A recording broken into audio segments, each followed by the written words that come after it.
YouTube live stream still sucks, unfortunately. I hate to say it, but man, they are awful. You try to use anything off platform and it just doesn't work at all. So too bad. How's it going? Sorry about that, guys. Technical difficulties. This stuff happens. YouTube just does not allow you to go through any other service unless you go straight through theirs, it seems like, or else it just turns off. Yeah, sorry about that, folks. It's a little bit wonky. Little bit wonky on that. So we can...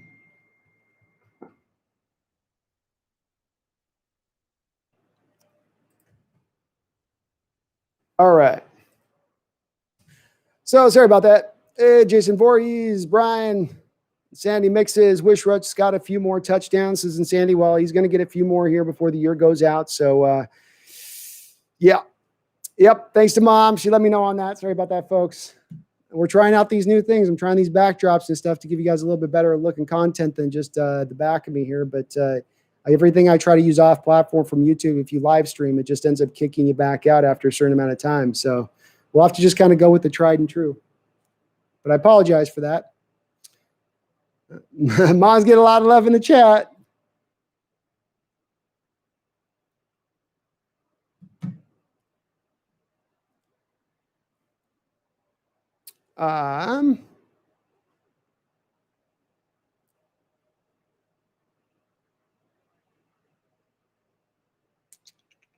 DK is tied for the most receiving yards in the league, and it's been quiet, hasn't it, Derek? He's not really been going through and just putting up 150 yards a pop. It's almost just this quiet 100 yards a game, and suddenly after 16 games, you got 1,700 yards. But he's been really good. I mean, he's been just like what we had hoped and thought he would be here at the start of the year, where the guy's rolling along and kicking butt, and boy, is he physical after the catch. He is so hard to bring down for those cornerbacks, and you can just see like they want no part of him. We saw him already kind of little man Stephon Gilmore, the defensive player of the year against the Patriots, but now it's just now it's gotten even more crazy. So.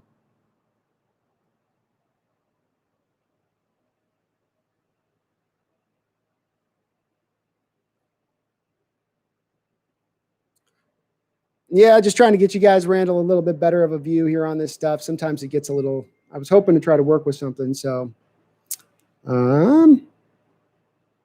Clara says, how long do you think the Seahawks can stand defeated? Cardinals lost today again.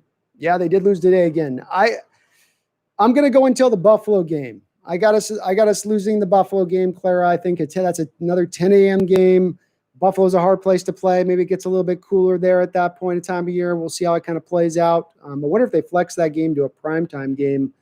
Boy, that'd be awesome if they did that, wouldn't it? I don't know if it can be flexed at that point, but that'd be a great game to watch on primetime in Buffalo. But that'd be my first loss. If not that, it's going to come within the division to one of our three teams in the division. Probably the Rams or the Cardinals. Cyan, at this rate, Russ will break the touchdown record. He can do it, Cyan. He can do it. And let's not forget, by the way, we are still getting Josh Gordon back into the mix with this team. Say nothing of the fact that I know there's not a lot of people that love this fact, or not a fact, but potential. We could also still see Antonio Brown at some point also brought in. So just more, even maybe potential, even sitting there on the shelf for Seattle as we go down the line. Sean Wright, how do you feel about KJ playing the Sam? Is it because of Cody Barton's tackling? Well, I would say this. KJ Wright's got a little more size than Cody, so he could be a little bit better, I think, in the Sam role. He's going to be able to set that edge. He's off the ball. The guy at the will linebacker role has got to play that so. Man alive. The Sam linebacker in the will role has got to be able to run. He's got to be able to cover in space. And as we've seen, Sean, over the last couple of years with KJ Wright, he's really struggled at times to cover in space when he's really out there on an island a little bit. Bring him in on the Sam. He's off the tight end, off the ball. He still's got a little bit of coverage duty, but it's more those, flat routes and a little bit of shorter routes, kind of by the nature of things. He's more got to kind of set the edge. And so it's weird. I do my stream and then everybody.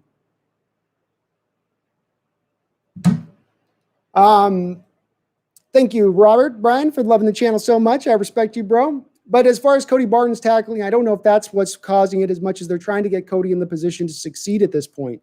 He was really not in the right spot in the Sam role last year when we saw Michael Kendricks go down and they filled him in over there. He's not a guy who really should be playing the Sam. Either middle linebacker or Will are going to be more of his natural positions, in my opinion.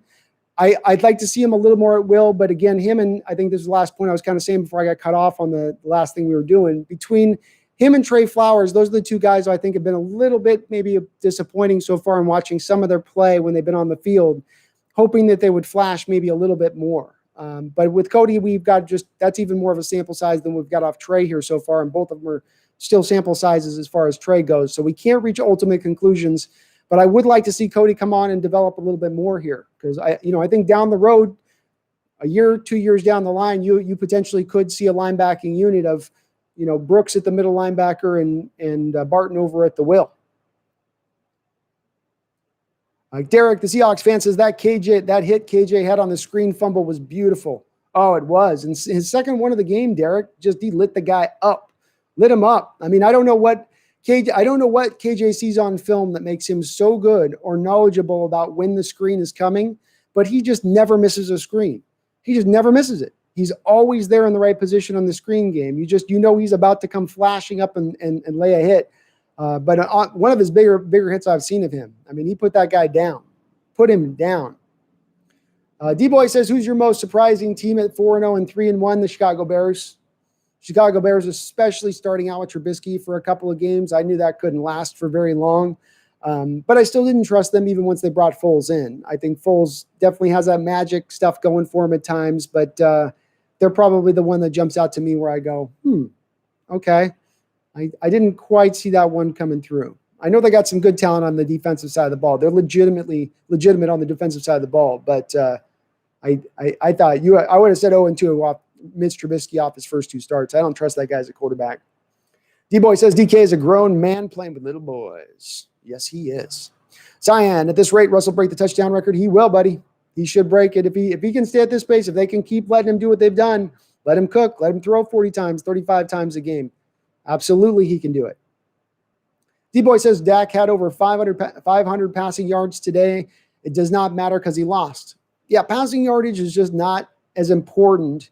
It's the thing you want to pay somewhat attention to, certainly, but it's just not as important, as evidenced by the fact I'm sure right now our Seahawks defensive secondary is on pace to give up the most yardage in NFL history, passing yardage, right now. But we're 4-0.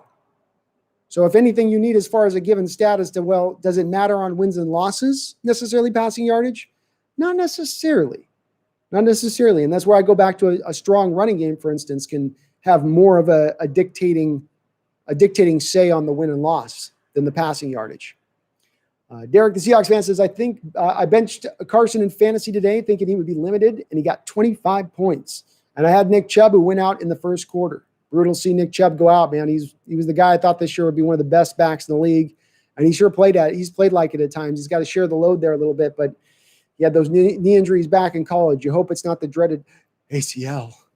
Barry Satoro, thank you for the $20 donation. I missed somebody's donation on the last chat. I am sorry about that. My apologies. My bud. So sorry.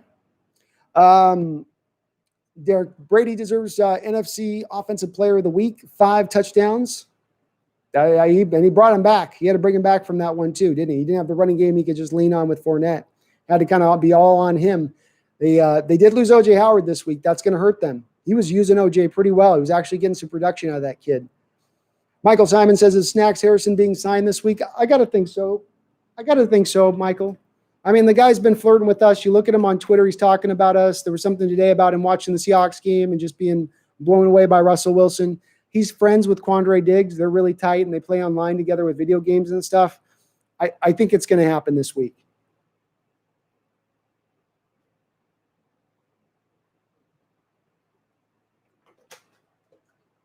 I wouldn't be the least bit surprised if Seattle said, we can get this win this week. Snacks, you just stay at home, do a couple workouts, get yourself in shape. We'll get you next week.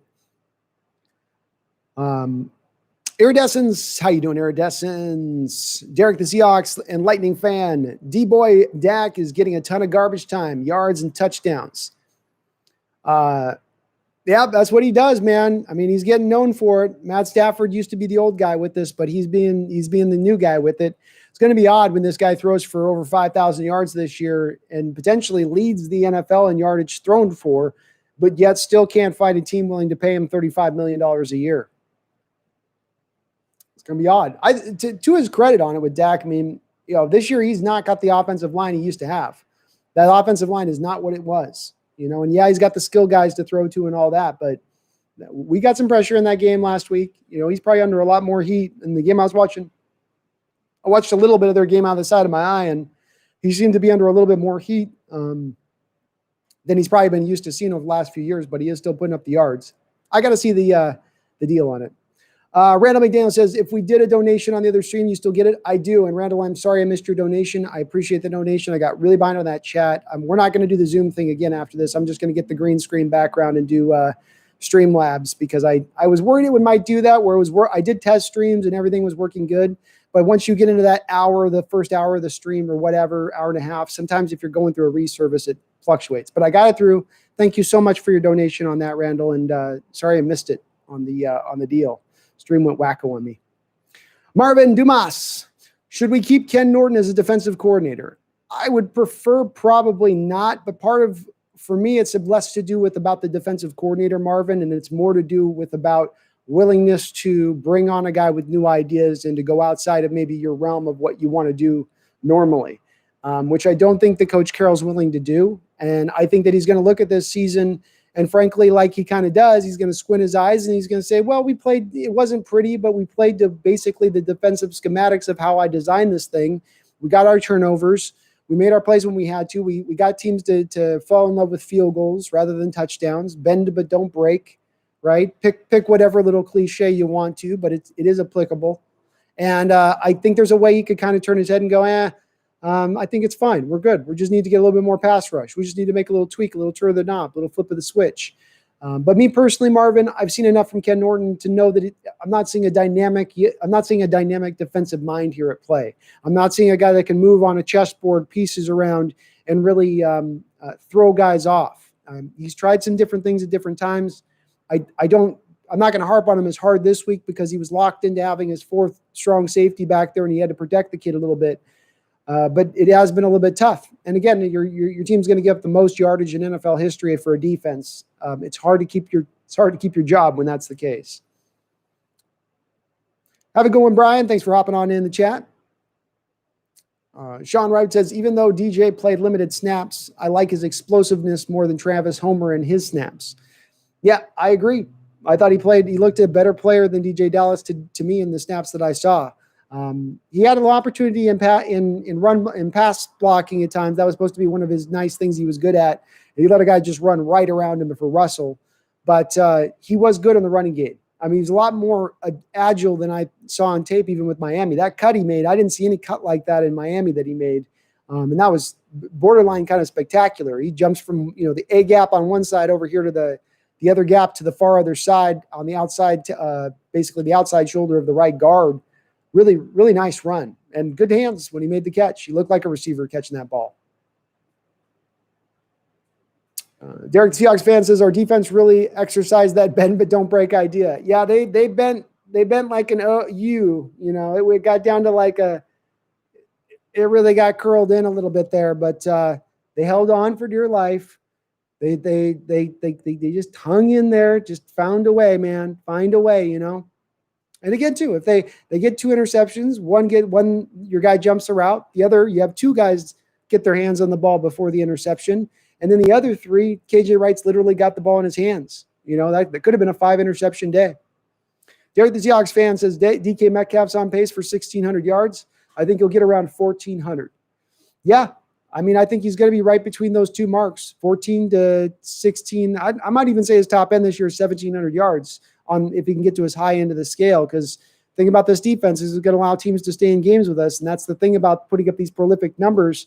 Or if Russ is going to break the touchdown record, you do need a little bit of a defense that's going to give up those points where you don't get those games where you're just running the ball in the third quarter late, taking time off the clock. I'm not worried about records or anything like that, but that would be kind of what's necessary for him to push up into that mark. But he should be, I think, an all-pro this year at this point. He should be on pace to be, I think, an all-pro at this point, Derek. I know it's highly competitive, and there's a lot of great receivers in this league. But to me, DK has been one of the better receivers right now and one of the just more unstoppable forces right now in the NFL. Michael Simon, is there some bubble idea out there? Is there some of a bubble idea out there? Michael, can you reword that question? Sorry, I didn't quite understand it. Cyan, oh, you're Ahmad. Okay, Cyan. I'll call you Cyan for now. Derek says, and I thought Russ throws 3 to 5 touchdowns next week against that Vikings secondary. The Dolphins have a really underrated secondary, in my opinion, and they have been finding their pass rush week by week. Ogba, boy, he's a good player. That Ogba is there. Big guy. He was really creating some pressure almost on his own at times. And you got to give props to that kid, Howard, too. I mean, DK was really given to him through most of that game. But still, that guy went and made a play when he had an opportunity to make a play down there in the end zone and flip it back in his team's favor. And he's a good young corner, too. They were without – really nice to see at the start of this game that they were without Byron Jones, because you really were like, oh, they get both of those two corners. Maybe they get one on Dockett, one on DK, help out in coverage with the both over the top. It's going to make it a little bit harder. But he was out, so all they had was Howard. But it was a little bit of a back and forth between them. DK got him early a little bit, and Howard got him on that interception. But I think that they are a better secondary than the Vikings are. I think I could say that. I like the talent of those two guys they got, those two young corners they got, Derek. But I think they're at least a year away from getting to maybe near where they will be. Randall says, not sure if you got to it earlier, but we have 8 to 10 players coming back. Penny, Rasheem Green, Gordon, Parkinson, Brooks, Adams, Dunbar, Dorsett, and maybe Taylor. Lots of players. I am encouraged, and I think a lot of those guys will come back, Randall. I will say that there's going to probably be a couple of those guys going to IR permanently that they're sort of just holding out hope on and monitoring right now. Dorsett looks like, to me, I called it initially, I bet it's the Liz Frank or it's the plantar fasciitis. And if it's either of those two, more likely than not, he probably ends up on the IR all the way through the season. Likewise, a guy like Taylor, he's really struggled to come back from that injury. At what point in time do they just end up calling the ball with him as well? But those other guys should come back. And all of those guys have something they can offer this team. There's something they can offer that we don't have right now, or that they can offer in addition to what we got. Derek says Dak has 1,600 passing yards already. I lost my thought here. Yeah, and he is 1-3. Shows you that don't matter. TDs and turnovers do. Yeah, it's touchdowns. And again, within our defense, this is part of the thing, schematically, stop the run, limit the big play, bend but don't break, field goals and not touchdowns. We rely on these base points within our defense, and then we hope the results will bear out well from it, as we believe they will, and they have. Cardinals and Rams looked really bad today. Can't wait to see the injury showdown tonight with Philly versus San Francisco. It will be an interesting one in that respect, and that's good to see. I didn't get a chance to see the highlights in those games, but I'd be interested to see how they played. That Rams game was a lot closer than I thought it would have been, and the Cardinals games is kind of a shocker. They were looking so good early on this year. To see them kind of start to fall back down to earth like this quick is a little bit surprising for me. They were a team I thought would be legitimately a good team this year. Trouble, and they may still be. There still is time on these teams to turn it around. Derek says, I'm rooting for the Washington football team, to win the NFC East. Yeah, they've got a chance, man. I mean, if Haskins can continue to develop, they've got some players. That Gibson kid, I loved him coming out of college this last year. He's a real multi-dimensional back. He's a receiver. He can run with it. Terry McLaurin was one of my favorite receivers coming out a couple years ago, and he's been balling out ever since, and they got that pass rush. They need Chase Young to come back from that groin injury, though, if they're going to win the East. They absolutely need him. Okay, Michael, you meant a bubble for COVID like the NBA and NHL. They could, Michael. I mean, it's going to be hard because they really, I think, they have this set up right now to go into the stadiums, and some stadiums can have fans, and some owners aren't going to want to give up those fans that they can have in those particular stadiums. But if it gets much worse, if there's any kind of more further outbreak, you have to think that they've got to be at least considering it as an option or a possibility, where they're just all playing in one place. And at this point, if there's not going to be fans in the stadium for most of the league anyway, why not just go that route, in my opinion? OCC, what's up? Glad you could get back in the chat. David Moore is super underrated, says Pushkar. Yeah, I agree. I agree. He is super underrated. He is, sorry, let me just text D-Mac.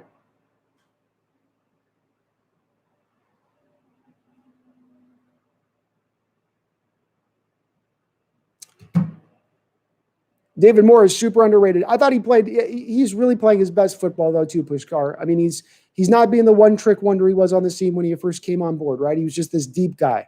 Russ just would throw it in there and he knew how to track the ball, knew how to kind of keep the defender on his back heel, and whatnot. So, yeah, hold on, guys. 1 second. Just a sec here.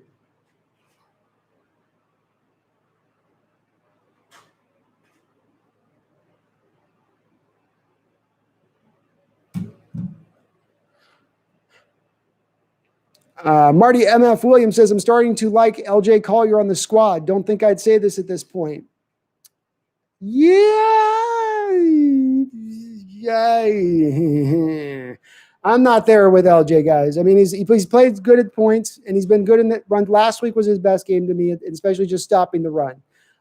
He gets like one pressure a game. Maybe two pressures a game. He's playing a lot of snaps. He's not getting to the quarterback. I mean, he's on pace for 0 sacks this year through 4 games with a lot of snaps under his belt and the opposition throwing 45, 50 times a game. My top end remains on him, and my slot for him remains. He sits to me as this. He is a run-stuffing defensive end on early downs who you're going to rotate out. I think that they know that as well. I think that's the role that they've got him kind of slotted in at this point, too. All right, you have a good one, Derek.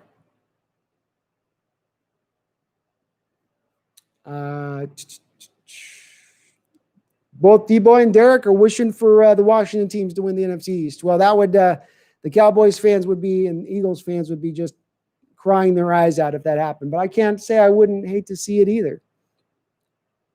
Iridescence, I'm so excited for Shaquem to play more. I don't know about you, but this explosiveness was insane. Need to get him more snaps.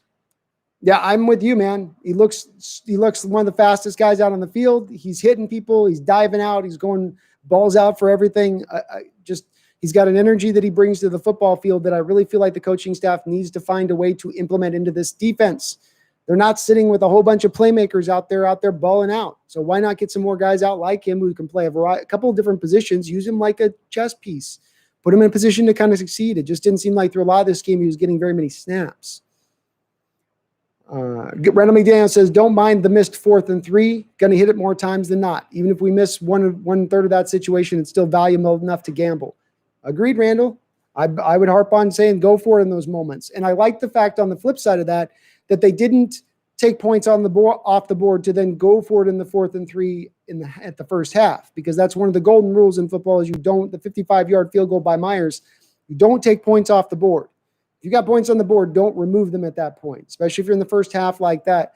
So on both sides of it, I like for where they were in the moment of not doing it at one point, but then doing it in the other point.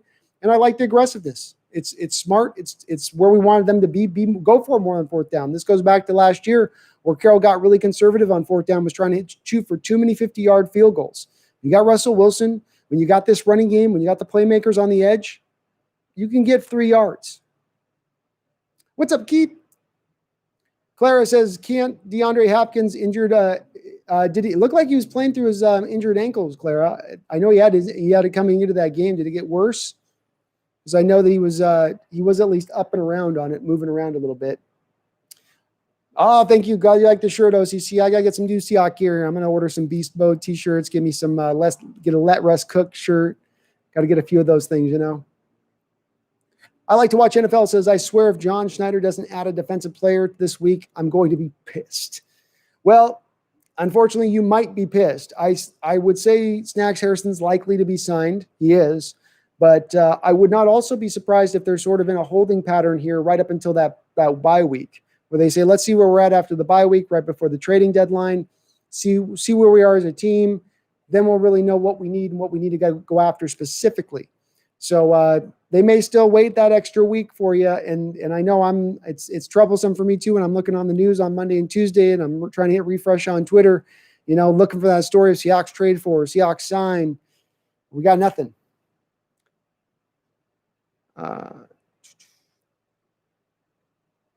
Marty FM1 says, I'm okay. That's fair, but I'm all for trajectory.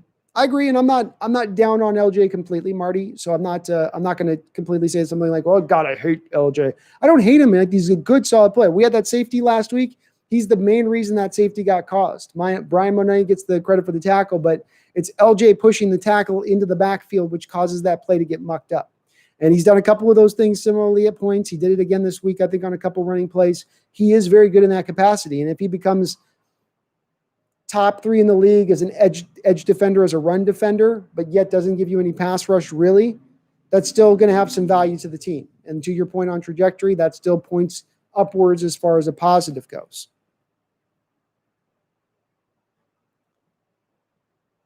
Colton Young says, another week of not much of a pass rush. We were able to get away with it against the level of talent, but I just don't see us beating higher level competition. Fair point, Colton. It's a fair point. I mean, we've not yet been challenged by the cream of the crop yet. We can see that. You know, the Falcons aren't good. The Patriots may be decent this year, but I don't think we're going to move them into the static category of saying they're good. The Cowboys are now 1-3. They're not good, and the Dolphins aren't good.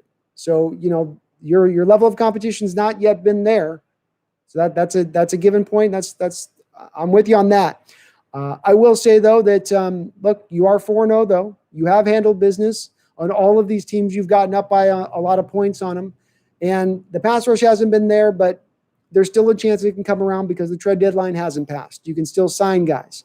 There's still some hope for maybe them able to go out and make a couple moves. It'll never be a top 5 unit or never a top 10 unit this year.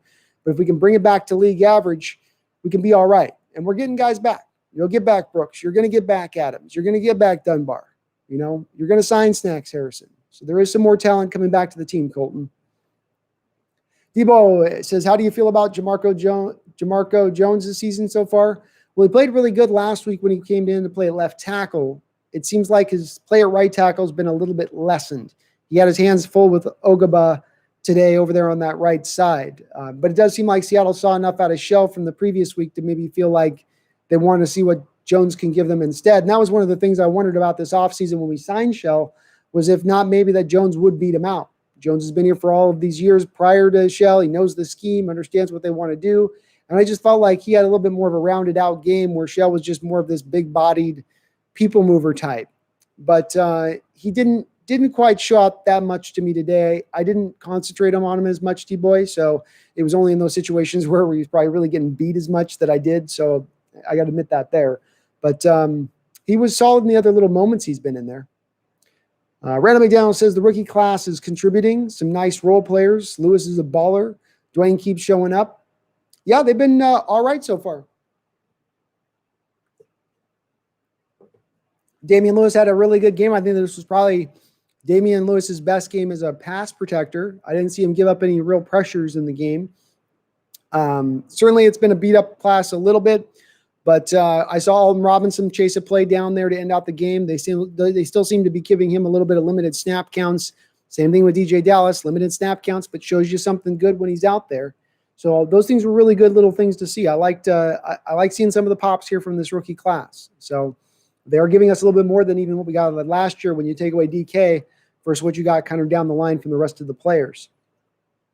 Colton loved to see what he saw from DJ Dallas, get some more snaps. I like this kid a lot, shifty, elusive, and fast. Yeah, he's got that little shiftiness, that little jump cut that he's got there, kind of unique to himself. And he looked a little more explosive than even what Colton and I had seen from him on his college tape. That's what really, on that first run especially, I was like, wow, I didn't know he had kind of that kind of elusiveness as far as really getting from point A to point B laterally, you know. And even this fellow's not a fast guy. So, you know, you look at the tape on him, you go, okay, he's a 4.55, 4.6 guy probably on tape. But on with the little opportunities they gave him, he looked really good, solid. Randall McDaniel says, how many wide receivers do we activate? I can count 4. DK, TL, Swain, Moore. When Gordon signs, we can't squeeze him in. You're going to have to make a decision at that point, Randall, on Swain. You'll keep David Moore at that point because you're going to want the veteran there over the young guy. And so Swain at that point, they're going to have to make a decision on if they try to sneak him to the practice squad at that point or if they just try to hold on to an extra wide receiver. The problem with this is they've been wanting to keep not only Hollister active, but at times they've had even Luke Wilson active. So you really are caught in this bind here. You're not going to want to go to 2 tight ends to get that extra guy at that point. Which positional group do you go a little bit lighter on in order to keep that extra guy? This ends up leading me to believe that Swain's probably going to be exposed to the practice squad, and we're going to have to just, fingers cross it and hope that he doesn't get picked up. I like to watch. NFL says we need a pass rusher. It's so obvious what they need to discuss about which position do we need. I do believe we need a pass rusher as well. I like to watch NFL. You lost Bruce Irvin. Darrell Taylor's not been able to play for you this year. I don't think the Seahawks could, we're thinking that they had enough of a depth at pass rusher that if they lost those 2 guys and then Rasheem Green in addition to that they would feel like they could make way and do okay. I don't think that would have been the plan going in. An adjustment does need to be made. I would expect an adjustment to be made. It's not going to necessarily be, it's an easier said than done proposition though at the same time.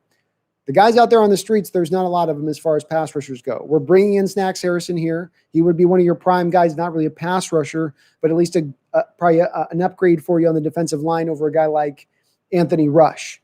So he would give you an upgrade there. But as far as the edges, you got Clay Matthews, Cameron Wake, who's retired. We don't even know if he's working out anymore. There's not a lot of guys out there as far as to go and sign. And then when you look at making the trades, who's the pass rusher who's available right now in a trade? Who? I know the chat last week loved themselves Ryan Kerrigan, but when you got the Eagles and the Redskins and the Giants in that division, how can the Redskins feel like they're out of it, especially with Chase Young having his groin injury? They're going to be a lot less likely to move Ryan Kerrigan if Chase Young is going to be struggling with this groin injury throughout the year, and they're going to want to then limit his snaps. Maybe they feel like they're in it for the division, so now he's off the board. Carlos Dunlap's a guy some people wanted. I saw he was injured. The Bengals don't trade. I've gone down the list, and it's just – there's just nobody there. There's nobody there. It's really, really light. I wish there was, man. I really do. But it's unfortunately they really needed to address this position in the offseason when there were the available pass rushers for trade and signing. And they just didn't really do that. I think they just I kind of feel like they thought maybe at one point or another Clowney was just going to come sliding back over to him. I don't know. Or that they were going to get more out of Darrell Taylor, and they didn't think that this injury situation with him was going to last as long. Hard to know. OCC, are you still going to consider YouTube as a full-time job? OCC, I would love to do this as a full-time job, and I get you guys videos every single day, but we are far, far away from being able to make enough to do it full-time. So it's the goal. It's going to take us a little bit of time to get there. We got to be patient with it, but I'm doing everything I can. I've got merchandise coming out to you guys shortly. I got my store created. We're doing the podcast as well on the side. So we're going to try to do these various ways to bump things up and get us there as fast as possible. But I'm going to probably legit need to be up somewhere now around you'd be like 25,000 subs or something like that to get to a full-time job. Maybe less. You guys are really nice with the donations. So you guys donate higher than I think other people's subs do to me on average. So that probably would offset, but it would still be a little bit more. FU says they should practice on some quarterback sneaks. We had some 3rd and 1s that Russell could get. I wouldn't mind that as well. I've heard, I think maybe even it's Randall McDaniels talked to me about that before a bit, about doing some just straight keepers up the gut, because these defenses will push so much the edge on Russ with their mush rush, and they're just mush rushing out here to his edges. And if he just went right up the middle, he's got his pathway, and he's sometimes a little bit hesitant to do that. I think also what sometimes holds that up from happening is you can't always see the linebacker spy who's a little off screen. So it looks like he's just got green grass in front of him, but sometimes there's just that spy standing there just waiting for him at that point. But maybe here and there, mix it in a little bit. I might be interested, especially as you said, when you've got the 3rd and shorts, when it's a very makeable deal. If it's 3rd and 7, that's one thing. But if it's just a yard you need, have him run it right up the gut. Y2KHA says Russell Wilson is one of the worst quarterback sneakers in the league. He at least used to be terrible at it. They certainly haven't run it a lot. And there must be a reason for that, Y2K. There must be some kind of reason for that.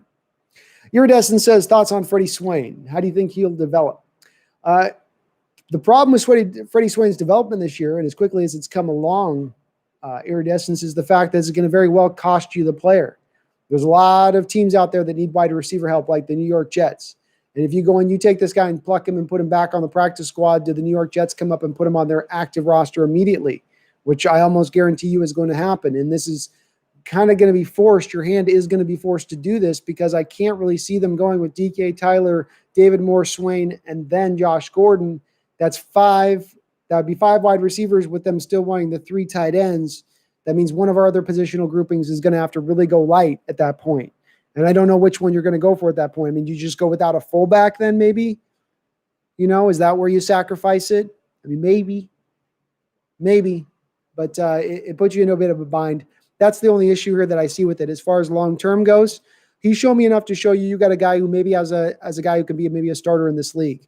I know he has the physical traits. I know he runs 4.4. I know he's got the explosiveness in his jumping and the short shuttle drills that he did at the combine and what you saw on tape with him in college. He does have the attributes. It was a matter of you just didn't see it enough consistently in college. He's been incredibly consistent. His hands have been great. He seems to run solid routes, seems to be pretty smart about what he's doing out there. I like what I see. And it's been a little bit. We've only saw a little bit on it, but I do have this just sneaking suspicion he'll probably get plucked by somebody at the end of the year when we're trying to sneak him up onto the practice squad. We already saw with the whole Shaquem Griffin thing and how they were playing that last week with putting him back on the practice squad and protecting him and all that stuff where they're trying to play this game with it a little bit to protect certain guys. But you can only protect him for so long. That's why they practice on it. If they practice on it, they're going to be trash. If they don't practice on it, they're going to be trash. Fair point, FU. Fair point. You do gotta practice it, and they never run it, so I can only guess that they probably never practice it.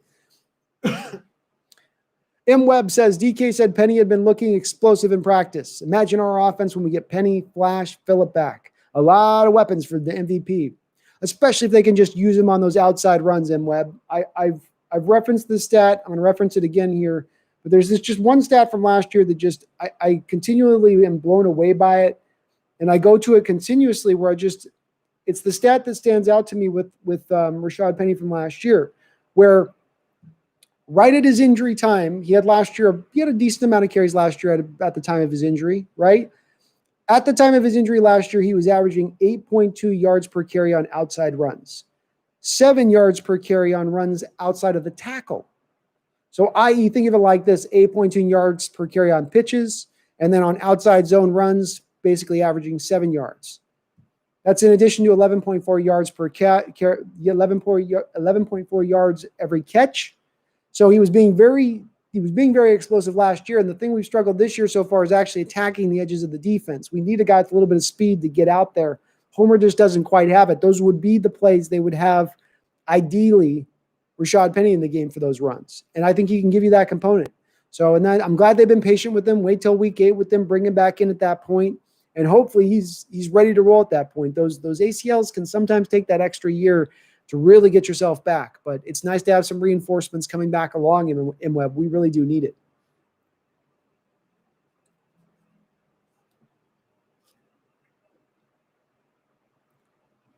Michael Simon says, with our pass rush, do you fear Minnesota next week?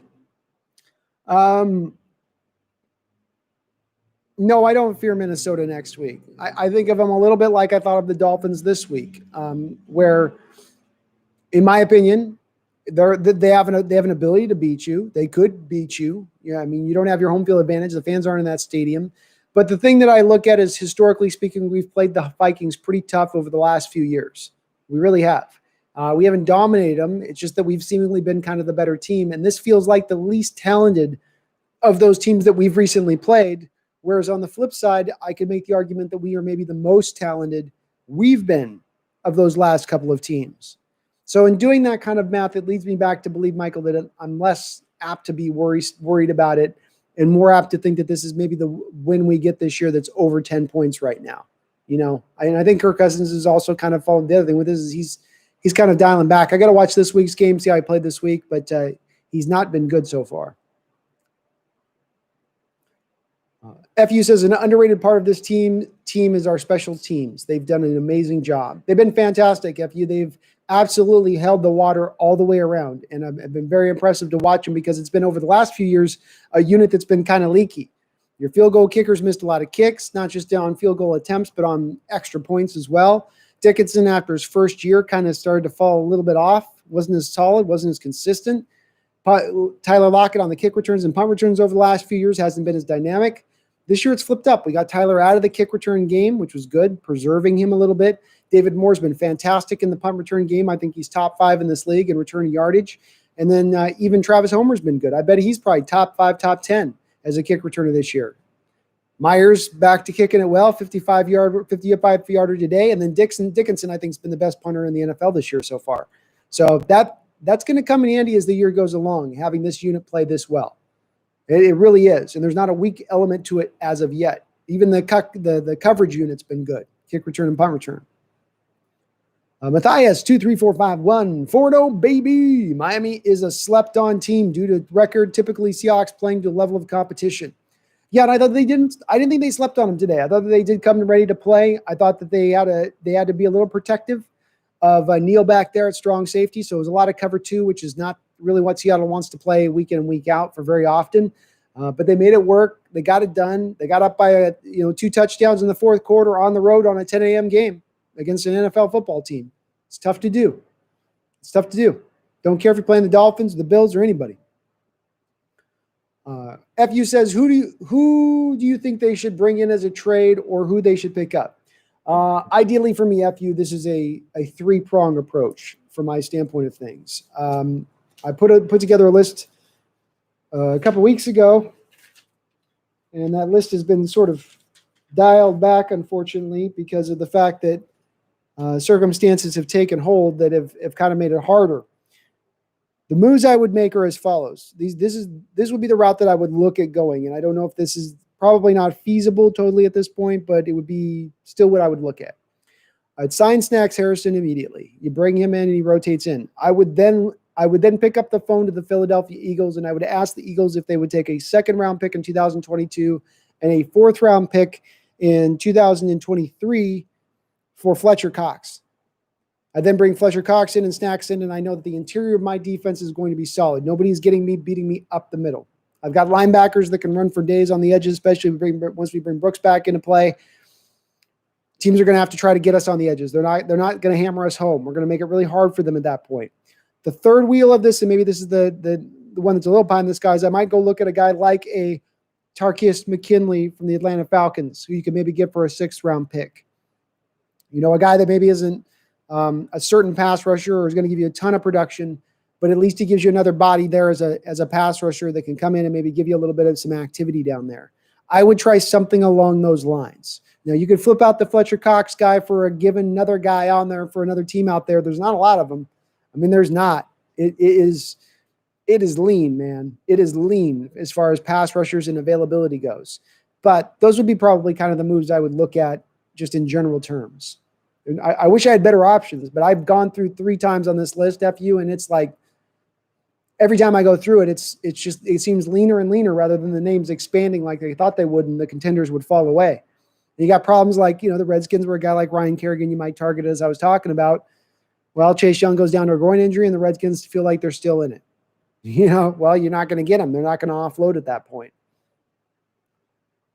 Spider Rico says if Seattle could grab the number 1 seed and the 12th man is allowed back to playoffs would be an ideal situation. It would be indeed. I've spoken about it a lot, even going back to last year, that if we want to get to the Super Bowl, we've been to the playoffs a lot over recent years. And yes, there have been teams that have gotten on the road to get to the Super Bowl, but it's very hard to do. Damn near nigh impossible. And when you've got that this year, especially more than ever, that home field advantage in that 1st-round bye is going to be more valuable than it's ever been. Why? Because there's only one of them in each conference. There used to be 2 of them. So if you got that home field advantage and you win your first game after your 1st-round bye, you're playing that second team. Chances are you're playing a team that also got to rest up for 1 week before then they played their team. More often than not. Now this week, that team's going to have gone through the whole gauntlet every week in and week out. That means there's going to be a lot higher chance that the number 1 seed this year is going to be the one that gets to go to the Super Bowl because the path is that much easier to then get to the Super Bowl. So in addition to this, we know if we've got fans in the stadium, we've seen in the past when we have home field advantage, 2005, 2013, 2014, it was what led our way to get to the Super Bowl. So it's worked in the past. Randall McDaniel, did Jones start over Shell or just rotate? I didn't catch that at all. No talk of O-line during the game, usually a good sign. Fantastic sign, of course. In Randall, we had no penalties in this game for the first time since, I believe, 2007, which is fantastic. And yeah, I think they rotated, which they've shown in the past a willingness to do, which I'm happy they're actually doing. Randall is rotating him out. Shell's been probably your worst offensive lineman out the gate. He's not been god-awful, but he's not been good. You're going to worry as you go forward here because you're going to have better pass rushers that you're going to be dealing with going down the road. If Jones is going to give you better play as a guy in pass protection than what Shell's going to give you at that point, you got to probably go in that direction over him. And I hope that they do this. This is one position where I hope truly it's onto that Carroll mantra of competition is king, best man wins out. Because if I think the Jones, my sneaking suspicion is that Jones' tape is going to be a bit better than Shell's tape. Matthias23451 says, we need snacks more than D-line depth. What's the odds you think we sign him once COVID procedures are done? I would put it as high as 90% right now, Matthias. He's been flirting with the Seahawks on Twitter and talking about him for a while. Quandre Diggs has been trying to bring him over. Those guys play online together in video games. And trust me, coming from a guy that, knows on some of these guys with the playing, you're tight with somebody, you play an online game with them. So I think that he's got them lasered in. There's other teams that do want him. I think that we're going to have to pay a little bit for him, but he's going to help. He's going to help. At this point, that's really my gauge for bringing a guy in. Is this guy going to help us out, either in rushing the pass or stopping the run? Because our defensive line needs help right now. This guy's doing that, and that guy's doing that. Our line needs help. Pretty much every position needs some help. Even a guy like Jaron Reed, who's playing really solid for you in the defensive tackle, is playing too many snaps. We need to lighten those snaps up. Keep him fresher throughout the game. This guy will go far to doing that. So I go 90% at this point. Brady with 5 touchdown passes is slightly scary. Who is the top 3 threats for us in the NFC? The top 3 threats, that's a great question. Give me a second to think about it.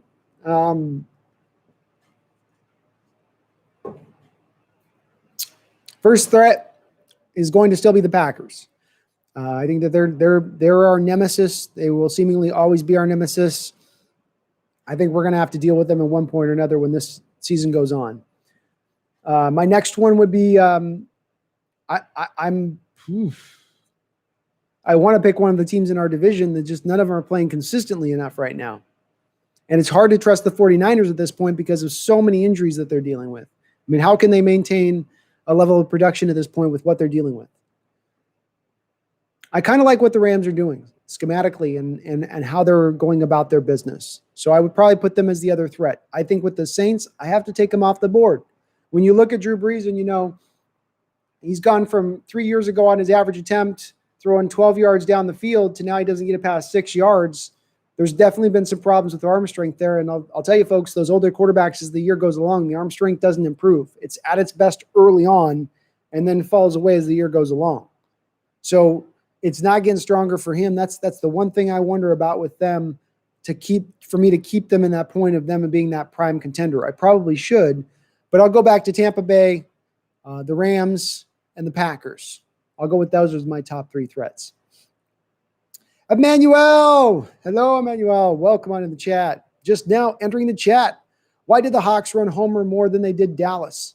Well, when you get the answer to that question, you let me know, Emmanuel. It does seem like between DJ Dallas and Alton Robinson, there seems to be some kind of protectionism going on with our young guys.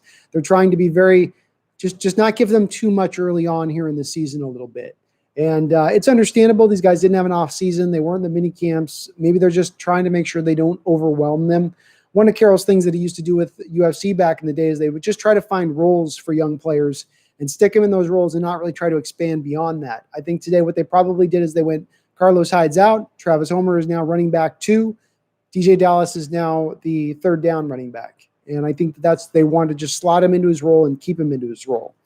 But I liked a lot of what I saw, Emmanuel. He looked a little bit better than Homer, didn't he? Looked a little more quicker, maybe even faster. Daniel W. I don't see any way we practice squad Swain. We'll cut Luke Wilson or Hollister 100% before we practice squad Swain. He is productive, promising rookie someone will pick up. I get where you're coming with on that, Daniel, and you may be very well right on that. It won't really, I think, come down to a decision between Luke Wilson on that. I don't. I think it comes down to a decision on Hollister on that. The one thing that's going to maybe make them hesitant to go towards at that point cutting Hollister and then riding with 2 tight ends and then having Luke Wilson as your 3rd tight end, you could quickly be in a situation with having a 35-year-old tight end and then Disley, who's had his first 2 years cut short due to injury after a game. You suddenly get into the playoffs, you could end up looking at having Luke Wilson as your number 1 tight end, because somebody else has then grabbed Hollister, who will then be picked up if you probably release him.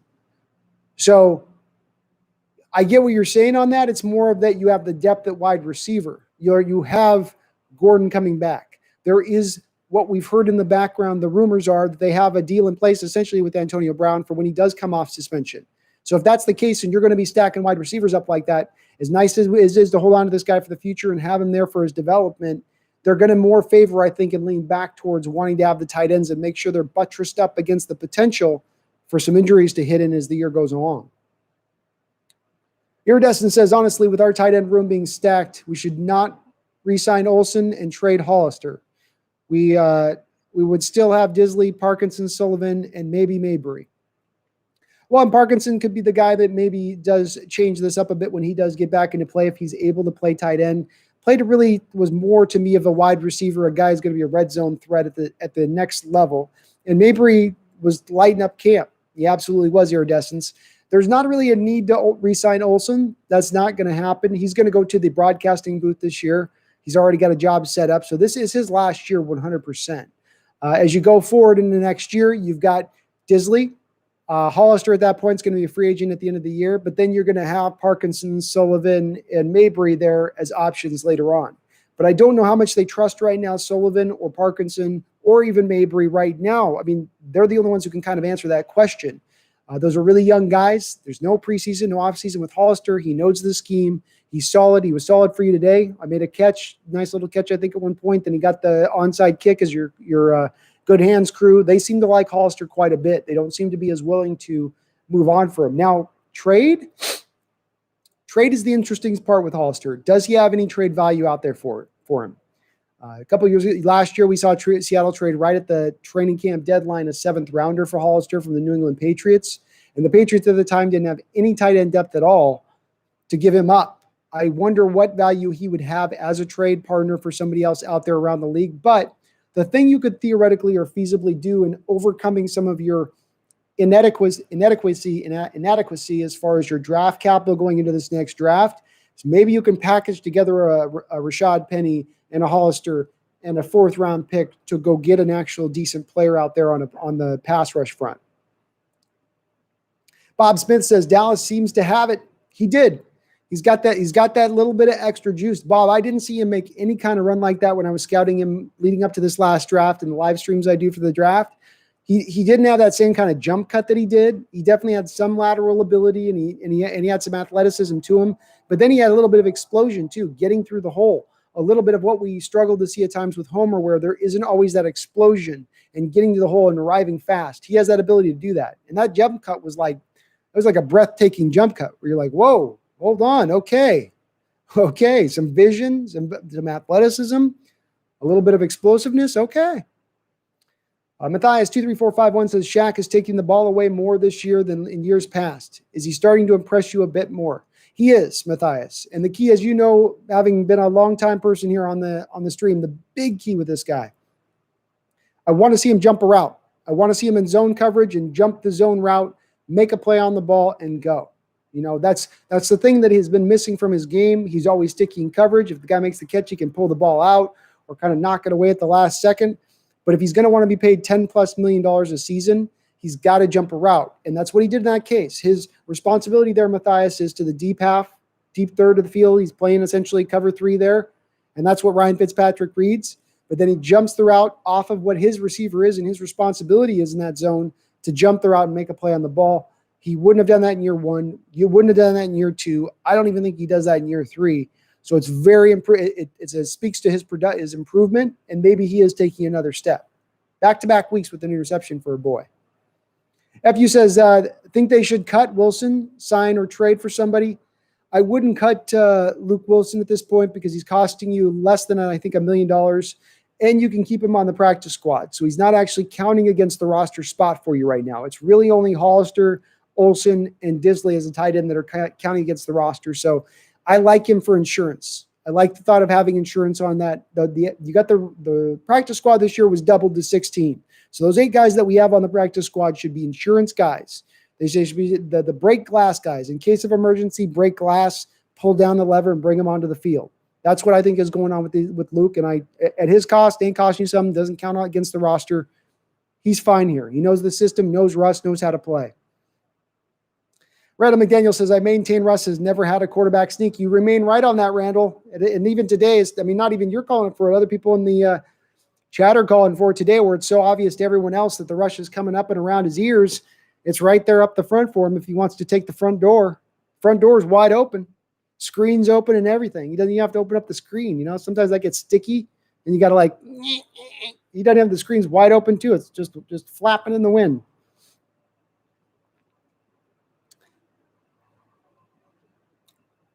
Oh.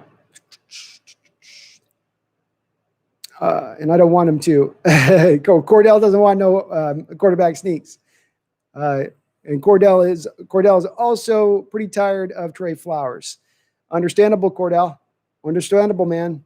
Trey Flowers has had a couple rough games here. We're seeing a little bit of a dip, a backwards play, and even what he was last year. This isn't the same play of what we saw last year.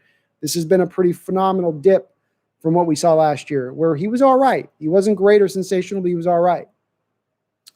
Colton Young says, Izzo is a hell of a special teams coach. Well, it sure is hard not to give him some credit here, isn't it, Colton, when he takes this from a night and day difference? The previous special teams coach couldn't get right in any kind of real capacity. Seattle last year, we saw in the Saints game, the guy had the kick return against us. As I mentioned on the missed kicks is not really on him as much. I think we've had a couple blocks at points. That is on the coordinator at times. But beyond that, Dickinson's play, it's been a night and day difference this year. And especially maybe even just having a willingness to go with Homer as the kick returner and going with David Moore as the punt returner, as opposed to having Lockett out there. I wonder how much influence and input that he had on that as well.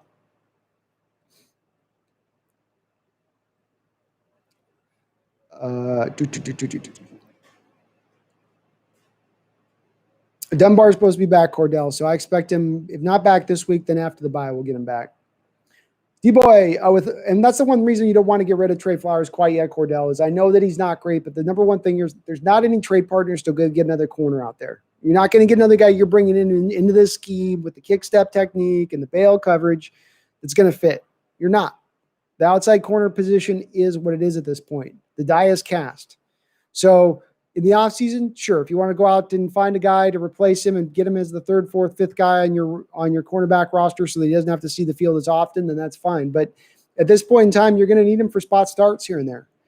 Dunbar tends to get injured. He's not had one year in his career that he's been able to go through 16 full games. And I don't expect him to be able to, I think even if he gets back on the field this year, I still expect him to get banged up at some point. So that being the case, it helps to have some depth. You have no depth behind. If you cut Trey Flowers, it's Nico Thorpe out there on the outside. And if you don't like watching what Flowers is doing, you're going to hate what Thorpe does out on the outside. So it is not great as it's been, and that's understandable. It hasn't been. He still has at least got a role on this roster. D-Boy says, with Homer getting better and better each week, how long until the Seahawks trade him? Because I know we are questioning just my opinion. I don't think he has any value on a trade, D-Boy. He's a 7th round pick. Right out the gate there, that means that every team in the league had basically 6, 7 opportunities to go and pick that guy up, and they said, nah. So I don't see him as a trade value. The 2 guys who have trade value right now and are feasible trade partner guys, you could put Hollister, Rashad Penny, even a guy like David Moore, if a team wanted to potentially, but even then, I think he's a free agent at the end of the year. So I think even he wouldn't have a lot of trade value at that point, because if you're trading for him, you're trading for him for what he's going to give you into next year and moving forward. So there's just not a lot of guys with a lot of trade value, and I just don't think Homer would fetch you anything really. On top of the fact that, if you move him now, you've got Carson, who's had the hell beat out of him already to start the year. 2 of his first 3 years ended due to injury already. Carlos Hyde, who's also got an injury history coming into this year, he's banged up and misses a game. You trade Travis Homer, you're very quickly at that point making the call to beast mode, Michael Simon says, how many more years will Carroll be around? I'm expecting him to sign a 3-year extension here, Michael. That was the scuttlebutt. And if that's the case, I would expect him to be here for 3 more years. So it would be at least two at that point. I don't expect him to sign a contract that he's not wanting to come back and take advantage of. So for a little while longer, man. Najee Iswick, you think the season will finish even if there's a break like the NBA? I do. I think that they could eventually, if they had to take a break, that's the nice part with starting on time like they did, is they've given themselves some room for if they've got to shut the NFL down for 2 weeks, 2.5 weeks because they got a COVID outbreak on a couple of teams, they could do it. So I would expect them to finish up this season. And baseball had their little bump. They found their way through it when you had all of the Marlins basically getting sick with their whole team, their whole clubhouse. So, yes, I would. I missed something there. Yeah, I agree with Daniel W. I don't think Homer has any trade value. FU says, what would that trade with Cox do to our cap space? Well, you're right, FU, in that you would have to probably do something in addition to that with your cap space. You would have to find some creativity in there. The nice first part of it is I know that Cox recently did sign a contract extension. Let's first factor in the bonus money completely comes off the books for you. You're only on the hook for the base amount. The bonus money all gets swallowed up by the Philadelphia Eagles. So what I would like to ideally do when I get Cox is move him into where maybe he doesn't have to sacrifice any money, but we can maybe turn his first year into bonus, at which case we can spread out that first year, what's left of this first year base into 4 years out. So essentially what I want to do in bringing him in, FU, is to take advantage of the fact right now we stand to have the 5th amount of most of cap space moving into next offseason.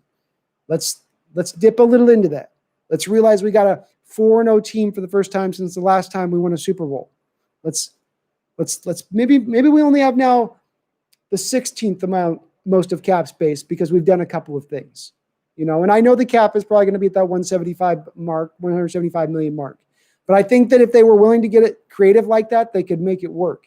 They just haven't been willing to do stuff like that lately. They haven't been willing to convert a guy's base into bonus, which again goes to my point that they could do it. They have the room to do it because they haven't done it.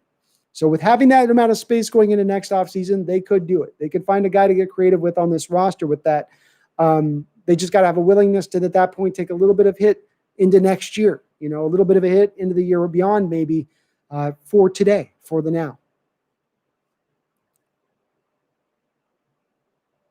Marty F. Williams says Vita Vea. That'd be a dream scenario, Marty, but Tampa Bay thinks they're in it. They're not going to let go maybe one of their most valuable defensive linemen on that team.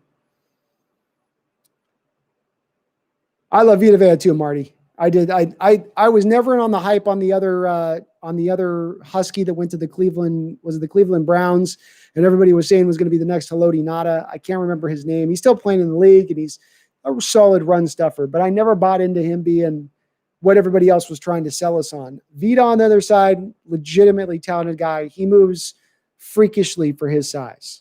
Absolutely freakishly for his size. I would love to see him on the Seahawks at some day. Randall McDaniel says, keep 5 receivers. Screw the fullback. Let Uncle Will play H-back. Use Puna on a short yardage. Don't let someone snag Swain. He suffered in college like DK did. No quarterback play. And an awful offensive line to go in addition to it, right, Randall? That offensive line was maybe one of the worst in college football last year that he was running behind. Not a lot of holes down there in that line. Boy, chat loves themselves some Swain. I get it. You would have to probably do that.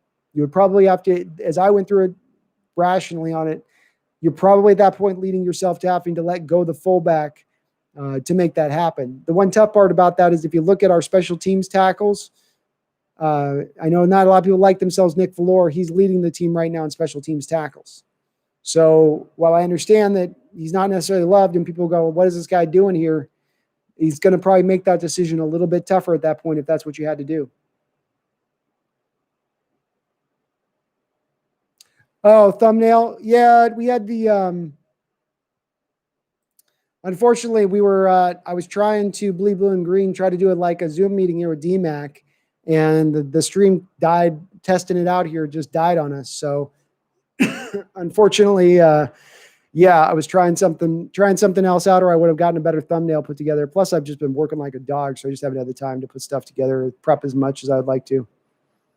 unfortunately.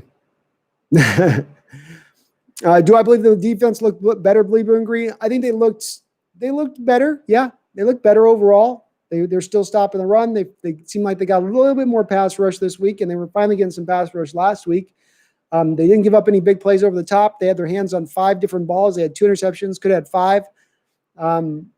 I thought that they played pretty damn well today overall. I do. And again, that's understanding that they're down their star safety in Jamal Adams. They're down their backup strong safety in Marquise Blair. They're down their backup strong safety in Lano Hill. So you're to your 4th guy at this point. You did pretty good. Knowing that that's the situation. Irina says, I've honestly got a good feeling going forward. Our offense is insane. And this game looked like a turning point for our defense. We got a good shot at snagging the first round bye. I agree, Irina. You start out undefeated through the first 4 games. You're right on that path. And as you look at the schedule, part of what you need in that schedule, I've called it my feast factor. This is what's helped the Patriots for years in the NFC East. That is that you've got to be able to play against enough opponents that you can have a few freebies, a few that you don't have to white knuckle down to the end of the game. It's nice to do the iron sharpens iron thing, but there's also a going theory that you just beat the hell out of each other and you're battered and bruised by the time you actually get to the point where the games are really counting and you're trying to go for the Super Bowl. We saw this last year when we were one of the most injured teams in all the NFL last year, while also playing the most toughest strength of schedule in addition to that. So this year, schedule's lightened up a little bit early on, and as we look forward, yeah, we got some games in the division that are going to be a little bit tough, sure. But you also get to play the Vikings at home. You also get to play the Redskins, the Giants, the Jets. There's also some easy ones in there too. So I like where we're at, Irina. I like where we're at. D-Boy says, I've been hearing about Seahawks going after Demarius Randall and Galvin Heslop. Do you know anything more about this? If so, can you tell us more about this? Neither of those 2 guys are going to get me very excited, D-Boy. I mean, Demarius Randall essentially got himself played out of Cleveland, whose secondary play's not been good the last couple of years, yet he couldn't find a way to keep himself on the field. He got a lot of opportunities there. I know less about Gavin Heslop, but neither of those 2 guys are going to move the needle much for me, man. I need more. It's more of kind of the same with both of those 2 guys. I think with Demarius, it's probably just they're trying to get some depth. With Dunbar's injury, and if something happens to either of the other 2 frontline guys, you need to get some more guys in here. You're really, really thin at the outside cornerback position. Kind of thin at the slot too. Marty MF Williams, is Jalen Hurts starting tonight? I don't think so. I wouldn't expect him to start tonight. I don't know why he would. I think Carson's still healthy enough, isn't he? Random McDaniel says, you think the Falcons would trade Fowler? Seems going to be over and they don't have a ton of cap space. I think they'd be willing to trade him, Randall. I do. The thing I'd wonder is that, does Seattle like Fowler? The Seattle had cap space this offseason to go out there and put themselves into that realm and maybe sign him and compete with the Falcons for his services. I think he had more cap space than Atlanta did coming in this offseason, but they didn't even seem to be in on it at all with him. And I think they've had a couple of chances at him and they've not really ever dipped in on him or looked like they've had much interest on him. I don't expect that they would be in on Fowler if he was available. I don't. And I think is what he costs essentially, even though that it'd only be the base money would be the thing holding it up. But I don't think as well the Falcons would be probably willing to move him because all that bonus money they paid him this offseason would accelerate instantaneously onto the cap. So I don't think that they would be willing to trade him as I think this through because of that. FU, you think we can sign Jamal to a long-term deal? And who do we get rid of to make that happen with saving cap? Oh, I got a good answer for you on this one, FU. Okay. We don't sign Jamal this year. So that first is our given part, right, FU? Because that's the part a lot of fans are trying to drive for is like, now we got to sign him now to save money on him now so we, don't have them break the bank later on. Saving him now is not going to save you any money in the immediate right now for the future. You have him on a 1-year, $3.6 million deal. That was the agreement when you trade for him, that he would play on that 1-year deal, and then you can look into next offseason on a new deal after that point. But he's got to play through that first year of the deal at least as part of this trade. So I do look to sign him this offseason. In running the numbers after this trade initially happened, I thought that when you look at the safety market, right, and then the next guy up, you had Earl Thomas, who went then to the kid in Chicago, the safety out of Chicago, to sign his deal, which then we went to Buda Baker was the last guy to sign his deal right up at $14.75 per, right? So it'll keep going up. You'll eventually get Minkah Fitzpatrick in there. But I don't know that there's a lot of guys going to push it up much higher than that. You know what I mean? I don't think that there's a lot of guys that are going to go above that realm of things. So he's probably in the $16 million range, 16 to 18 at the high end FU. But let's face it, if he's missed a few games this year, if he's shown certain tiny liabilities in coverage, like we've seen at certain points in times in games here, he's not going to be anywhere near the realm of the $20 million a year. So at that point, I sign him to a 4-year deal. Let's say we get him on the low end deal at $16 million per year, right? That puts you out to when you factor in this year of the deal, by the way, that factors you into getting him about, you get the 5 prime years of Jamal Adams' career at that point. It's something like $14 million per season if you can pull that off, which is phenomenal value. Now you ask about how we have to create the space, but my question to you is, do we have to create the space at that point? We have the 5th most amount of cap space as we move into offseason right now. We could do a couple moves. I have a sneaking suspicion that Bobby Wagner is not going to be long for the NFL world. We already saw Luke Kuechly in the same draft that he was taken in, have to head out due to injuries and his body just the toll kind of piling up on him. And when I watched Bobby today, he looked like he was getting a little beat up. There's a little times where he looked like he's carrying his shoulder. And we know last year he was fighting through some injuries last year as well, which had a lot of people pointing to his dip in performance. I know he signed a new deal a couple of years ago, but if he happens to retire after these 2 years, you create a little bit of space with that.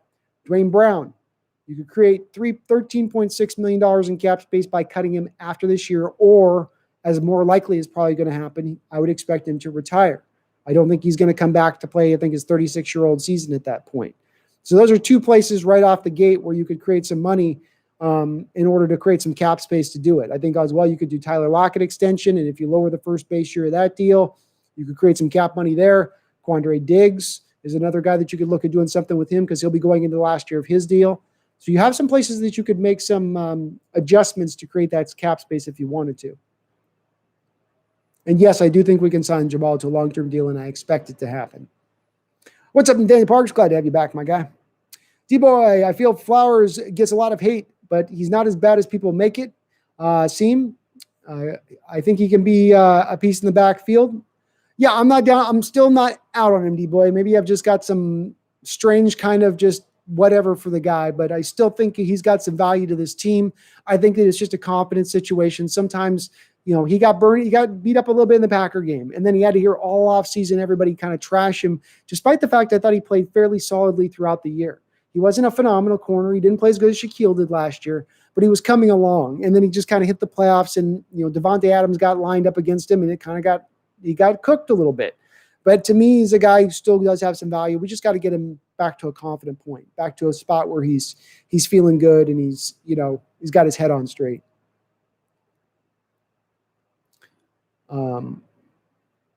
Nathaniel Parks, who would you rather sign this offseason to a long-term contract, Carson or Shaquille Griffin? Shaquille Griffin. I would not sign Nathaniel Parks, Chris Carson to any kind of contract extension. No,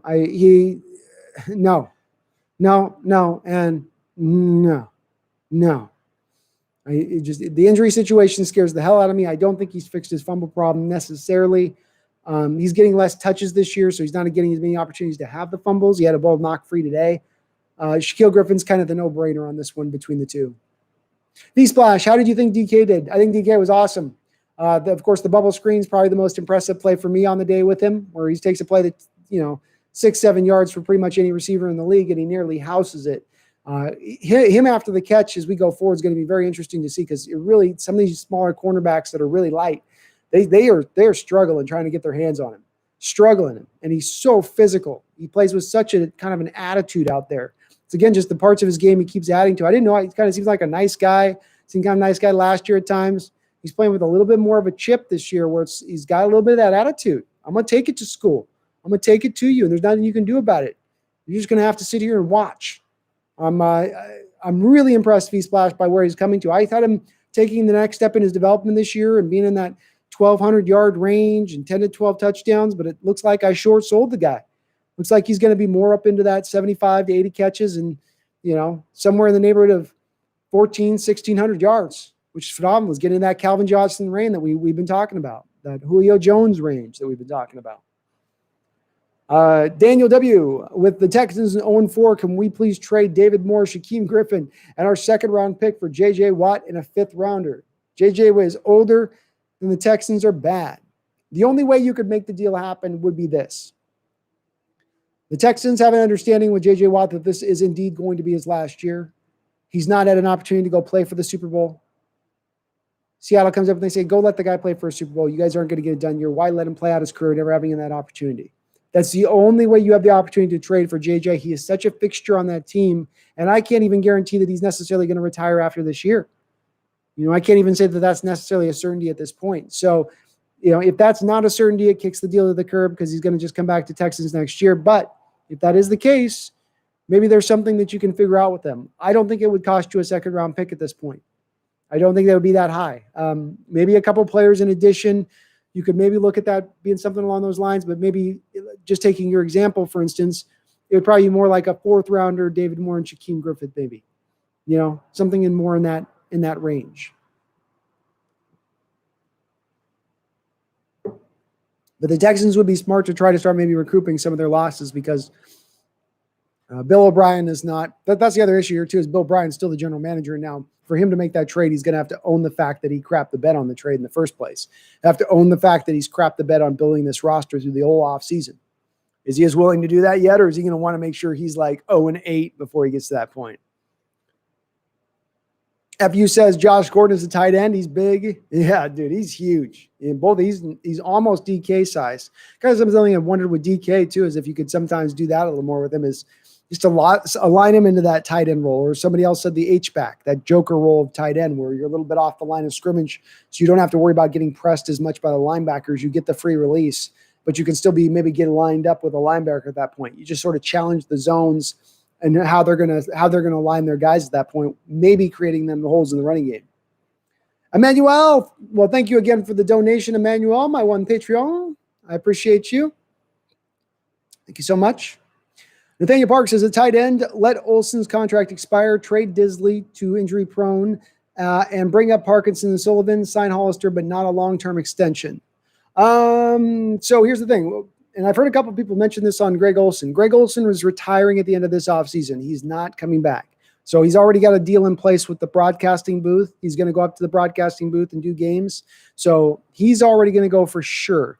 I would not trade Disley at that point because you still have him on a cheap contract there, a cheap rookie deal, and he's got a lot more upside than any of those other guys because both with Parkinson and Sullivan, yeah, those guys are stretch the field type guys. They're pass catchers. They're the sort of hybrid wide receiver tight end sort of dudes.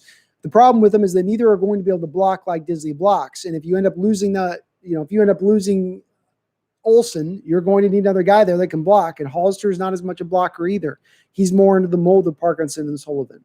So you need somebody who's going to be a little more traditional. You want to run the ball. You're going to need guys that can move guys off the ball at the tight end position, which Disley can do.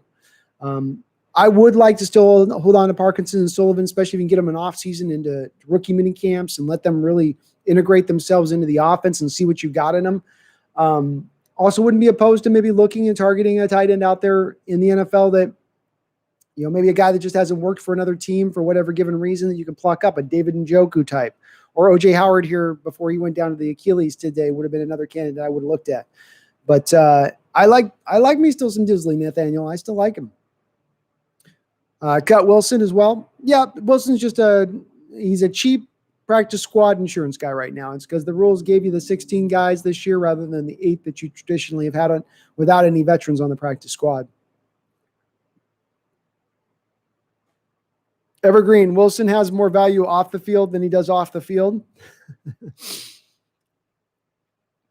I think I know what you meant on that. I think you're right on that.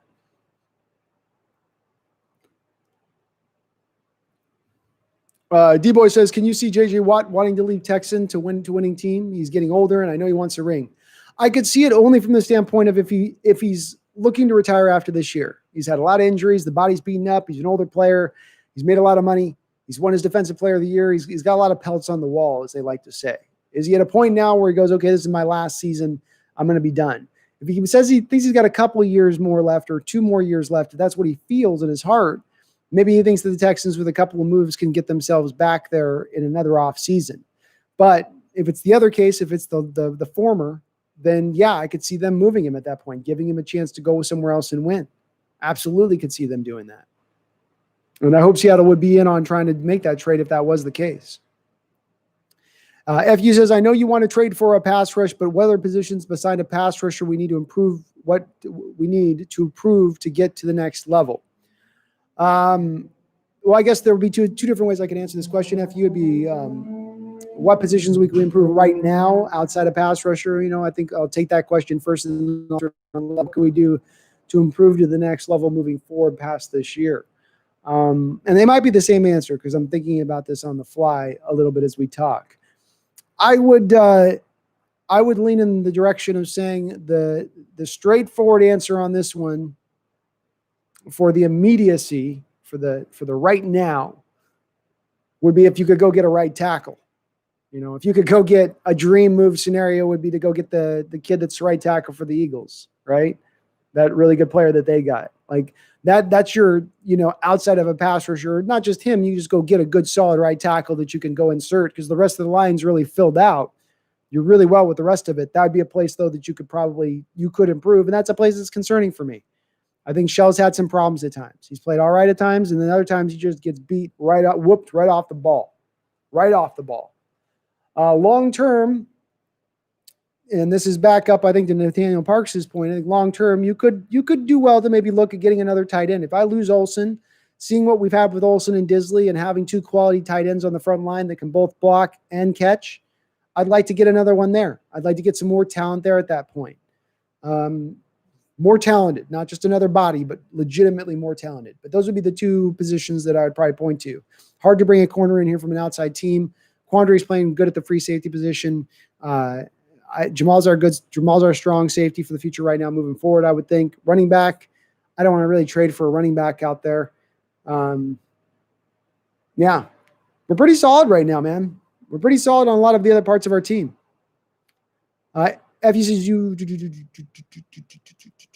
think Russell is trying to feed DK too much the ball and not Tyler, being seen that he wants to throw to DK when he's covered. No, I think it's I think it's Russell, I think, likes throwing to the big bodied guys. He's the smaller quarterbacks, and finding smaller guys on the football field at times is not as easy as it is to find the big skyscrapers out there that are running along. And I think sometimes you can make the argument sometimes he's going to see DK, or there's times he might not see Tyler. And I think he's also trying to see what he's got in Tyler, see what he's got in DK, see if he can go up on some of these trust throws and take the ball away on these contested catches. And I like him feeding him. I like him going at him like he is. I want him to keep doing it at the same rate. I think they've got a real perfect balance going on there right now. They really do. And there'll be weeks that'll come along where Tyler will have more catches than DK and have more yards than DK, like he did last week with the Cowboys. 3 touchdowns, bunch of catches. But keep it balanced. Keep it unpredictable week in, week out. Keep it varied based on the opponent you're playing and based on the corner matchup you have across from you. Fires Loan. What's up, Fires Loan? Or Fire Sloan? How you doing? D-Boy says, no one talking about Russ INT was his fault, DK fault, or do you think that's the cornerback just got lucky because it looked like the cornerback didn't even look for the ball. It just seemed to fall into his hands. The cornerback made a good play on the ball, first off of. The issue there is going to be on Russ, because what Russ has got to do there pre-snap is understand that the blitz is coming fast to him, and he's got to get into his hot route. Now, technically a slant route is a hot route because it's a quick route that should get the receiver open quickly for the quarterback to get it to him. The problem is that he's trying to throw the hot route right into where the pass rush is coming off of his back leg. So he can't get enough juice on the ball to get it fired in there to DK. The read is right. DK is open. He can't get enough juice there. So he's either got to go to a secondary hot route or throw it over the head of DK at that point and live to play another day. That's more on Russ. I don't go on DK. It's on a receiver. If you have a receiver running a comeback route, he goes down and he's running a comeback route, he's got to come back for that ball if it's a comeback route. If you've got a receiver running a dig or an in, and he's running that in, he doesn't just flatten that out and run that flat in like that. As that ball comes out, he's got to be edging his way and meeting the ball at its high point back to him if he can, especially if the ball's not thrown with the needed velocity in that moment. That's where you put it on the receiver. But slant routes, it's really hard for it to do it because the receiver's slanting and going, and he's expecting the ball to be in a spot. And it's a very short pass, so he doesn't have a lot of time to adjust back to a throw quickly. So I put it all on Russ with that. D-Boy, I know one's talking about Russ. I too. D-Boy, Lakers in 4. Yeah, it looks like Miami's not ready for it. Miami's just not ready for it, man. Hey, D-Mac, welcome to the chat. So, D-Mac, I got up on the stream for a few minutes with it, man, and then the audio cut out on me. So we're going to need to do we're legitimately need to do a test 2-hour stream from your place, just running with it and see if we can get this thing to go a little more solidly. But it cut out my audio and then it got hung up a little bit. So I don't know what happened. We were trying to get D-Mac in here today, folks, but the Zoom thing just got a little touchy. I'm trying to find a good off-platform thing that I can run through so I can run a backdrop and have some, background stuff, but just haven't been able to quite roll it yet.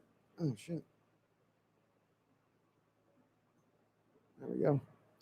OCC 2.0. What's up? D-Boy says the NFC East has 2 wins. Boy, they're struggling right now. Yeah, the NFC East is 2-12, 2-12-1. The NFC, and it's weird is the NFC East has kind of been a dumpster fire for a while. It's kind of been a dumpster fire for a while now. Brian Barajas, Shaquille Griffin is such a love and hate relationships. He gets a pick, which is good, but there's too many plays I see him get burned or he lets a ton of yards. I'm glad I'm not the only guy seeing it, Brian. It's the same issue that I have with the guy where people will kind of get caught up with him. He gets a lot of benefit of the doubt where they'll see him make a play or two and they go, oh, God, look, he's making plays. But it's then you watch the rest of his plays and you go, he lets a lot of yards up in front of him, not a lot of route recognition. He just sort of stays safe with it, protects himself against that deep ball, and then feels like he's doing his role because he's protecting against the deep ball. Meanwhile, he's giving up a lot of yards underneath and whatnot. But I agree. It comes to the same way with me where I last couple of weeks I've been like, yes. And then I've been like, come on, dude, come on, play with some aggressiveness. Stop being so tentative back there. You're 4 years in, you know the scheme, you know what routes rolling here. Attack it.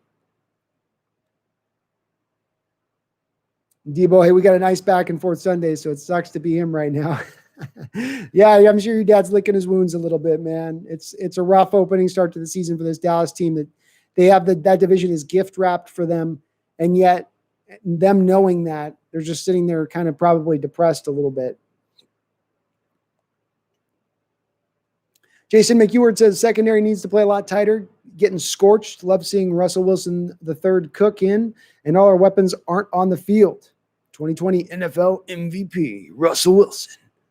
Yeah, I think that the secondary wasn't as tight today, Jason, because they're playing cover 2. Of course, cover 3 is really what they want to play ideally, but they're down to their 4th strong safety. So you got to protect the kid a little bit at that point. That meant you were going to get a lot of cover 2. A lot of cover 2, which meant a lot of dinking and dunking, which meant a lot of open holes underneath, which is why Fitzpatrick at times was able to throw for as much as he was able to throw for. I don't think it was unexpected. That's the way it goes when you kind of get down to the 4th on your depth chart sometimes. I wouldn't expect it to be a trend as we go forward. It's going to be very, very interesting once they get a little more healthier on the outside, once they get the Dunbar back, once you got Jamal Adams back. Do they go back to the heavy blitzing scheme that we saw in the first 3 weeks? Do they try to stay more cover 2? Do they what is the change they go to at that point? It'd be very interesting to monitor it. Dude, I swear Demarius played earlier today. Am I crazy? Nope, he didn't play today. Danny Shelton. That was the guy I was thinking of, Randall McDaniel. Yeah, that was the guy that I remember John Clayton talking about him all the time when he was coming out and going, oh, he's a Lodi Nadi. He's a Lodi Nada. I'm like, you guys remember Lodi Nada? I mean, these guys are 330, 340, 350, but they move like guys that are 285. That's a very specific thing that you see when you see it. And Danny Shelton was never that to me. He was a guy that was 340 that moved like a guy that was 340. D-Boy says Russ not getting a lot of recognition for him, not getting an MVP vote this year. He's already putting up MVP numbers. So if he doesn't get an MVP this year, let's all boycott the NFL. If we get the championship, I won't care about the MVP, D-Boy. If we get a Lombardi trophy, they can give the MVPs to whoever they want. They can put whoever they want on a Madden cover. They can hype up whoever they want at that point. Just stack up those Lombardis right down the row for me. Nathaniel Park says, I know you aren't high on Hollister, but the Seahawks are. They put a second-round tender on him this offseason, so that shows me that they hope to keep him around for a while. It's not necessarily indicative that they hope to keep him around for a while, Nathaniel. It's that they wanted to make sure that they maintained him for this year. Seattle knew when they signed Greg Olsen, they're getting a 35-year-old tight end who's had his foot broken multiple times. So there's a high likelihood, a high chance that guy goes down to a major injury at some point during the year. In addition to that, you've got Will Disley. Will Disley has also had his first two seasons ended due to injury after a couple of games. So you were very thin at the tight end position, right? Very thin. And so they knew that this guy was going to be probably better than what they had in Luke Wilson. They knew he was that. But they wanted to get some depth at the tight end position to build, when I say buttress up against that potential injury situation at the tight end position. He was familiar with the team, familiar with the scheme, played well enough last year in that role. He's a functional player, Nathaniel. He's just not a long-term guy for me. He's not a good enough blocker in this scheme. If we were more pass-heavy, if we weren't so reliant on still wanting to run the ball as often as I think we still do, I might be more opened up to him, but he does struggle a little bit in the run-blocking game. Just a little bit. Michael Simon, if you are the NFL, do you flex the Buffalo game? I certainly do. The NFL needs every kind of primetime matchup they can get this year for every eyeball that they can capture. You know, and when you look at this last week on Thursday night, you were running out, what were they running out? Like the Jets and somebody else, two horrible teams. Nobody wanted to watch that game. You get the right primetime matchups. Be willing to flex the games out. Take advantage of this year when you don't have fans in the stadiums anyway. I don't know if Buffalo's allowing fans in, but if they're not, then flex it out. Who cares if it's on a little bit later at that point?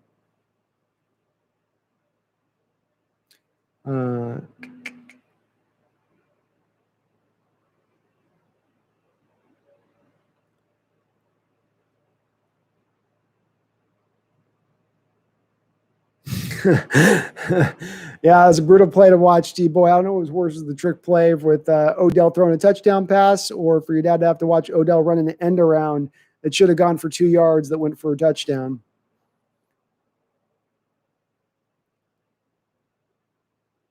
Dustin, can you not spoil the game in the title? Sometimes I, as others, have commitments that don't let us see the game live, so I have to turn off notifications for this channel for your title. Well, the issue with that, Dustin, is that I got to get up on the search return results, right? So I don't put in, I'll try to put in reaction. No, that's fair. That's fair. As we go forward, Dustin, I'll try not to put that in there.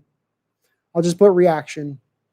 I'm trying to kind of get people's searches, though, Dustin, and what people are going to be searching for on YouTube, as far as the analytics tell me, is the return searches say that I'm looking for Seahawks beat yay, right? So I'm trying to capture as many of those as I can because I'm trying to grow the channel out. So I can appreciate where you're coming from, but as well, I got to think about that a little bit, because at this point in time, we're trying to get to the growth spot as much as anything.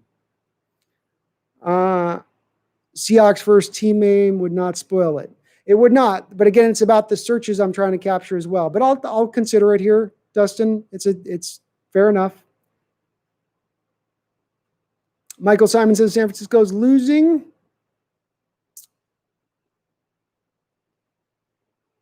That's good to see. It's good to see. Boy, they're beat up. I've said the last couple of weeks their season sort of hangs in the balance right now. It really does. And the Eagles are in the same place, obviously, but boy, with the Niners, you saw D Ford went on the IR for a little while now this week. They're getting the Deebo Samuel back this week, but boy, just every week somebody else is going down, a major name that they need on that football team.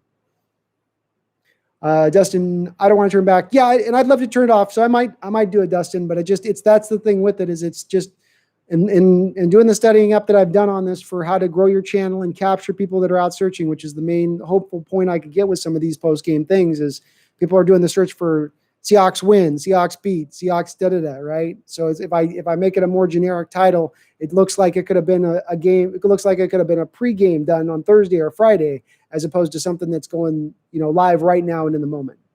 But I'll consider it. Could Arizona win the division or anyone else besides Seattle? Yeah, I could JSD absolutely see the Rams or the Cardinals win this division. The Rams are doing some really interesting things from a schematic standpoint this year. They've gone away from the 11 personnel. They're doing a little bit more stuff under center, a little more play action game, which is working really well in their favor. And they've got seemingly just enough talent defensively to be a problem. Certainly a problem from us. They've still got enough of those front pass rushers where they could drop a bunch of guys in coverage, rush 4, and be difficult for us to deal with. So I think either of those two teams could still come up. Arizona's had some tough losses the last couple of weeks, but that's a young team. You get the inconsistency and fluctuation in those kind of teams. So they could put it together. Things could start to kind of click in as we go along. They've got a lot of talent there. So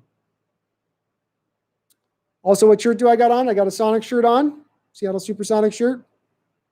What socks do I have on? I got nothing on. I'm actually naked below the waist right now because it's so hot here, I can't even breathe. Buck naked. D-Boy, how do you feel about our red zone offense this year? Do you like it, or do we need to work on it? It's been the best in the league, D-Boy. I think we're currently like 10 for 10 or something like that in red. No, it's now because Russell threw the interception. So it's 10 of 11 and 1 interception and 10 touchdowns. If we do that for the rest of the year, D-Boy, you're winning 13 and 14 games. You know, you're going to win 13 or 14 games, 100%. Dustin, how about them Cowboys? Boy, it's a shocker. And the sad part, Dustin, is they still got that division gift wrapped, even though they can't do anything really right outside of throw for a lot of yards right now. Because that division is just so bad. I don't know. Maybe the Eagles can pull enough together to. I mean, Cowboys they lost at home this week to the Browns. And that's a tough Browns team. It's a tough. They're not a walkover team this year, but boy, the Cowboys. D Nugget, what made Sherman Cam so good versus Shaquem now? Did you mean Shaquille D Nugget? Because Shaquem's a linebacker. Sherman's a corner, and Cam was a safety. Can you elaborate a little on that, D-Nugget, on what you meant by that? Because they all play 3 different positions, so what made them good or what made them bad is kind of going to be different things versus comparing them to the other. Gabe Era, how you doing, Gabe? Hey, late to the chat. Don't know if you answered this already. Why didn't we kick a field goal instead of going for it on 4th down? Myers already made one from 55 yards. Seems to be a little over-aggressive. So the way you would work on this, and this is the way the traditional coaching mold works on this kind of play. Coaches have their mantras, they're sort of cliches, and they're cliches because they're true, okay? So, you don't go for it on 4th down until late in the 3rd quarter. It's one of the mantras they live by. One of the other mantras, Gabe, that they tend to live by is you do not take points off the board. May seem arbitrary, may seem silly, may seem stupid. It's a long-time NFL head coaching rule that just sort of lingers out there. So he hits the 55-yarder, you have the penalty, you could go to 4th and 3 and have an opportunity to go for the conversion at that point, but you've hit the field goal. You know you've got the field goal in the bank. As opposed to the other time when it's 4th and 3, you don't have the field goal in the bank. You don't know that it's going to necessarily be a make. And certainly when you're talking about kicking a field goal from 50-plus yards, the potential of making it is not as high as it is when you're talking about a 25, 30-yarder, right? So I think they're 2 different situations, just a little bit there, Gabe. But I like what they did in both moments. I like the aggressiveness at the second half, and I like going for the field goal in the moment that they did with Myers there. Because at the time, it was a 4th and 7, 4th and 8. So I don't want them to be aggressive there. You want them to be 4th and short. But don't take points off the board.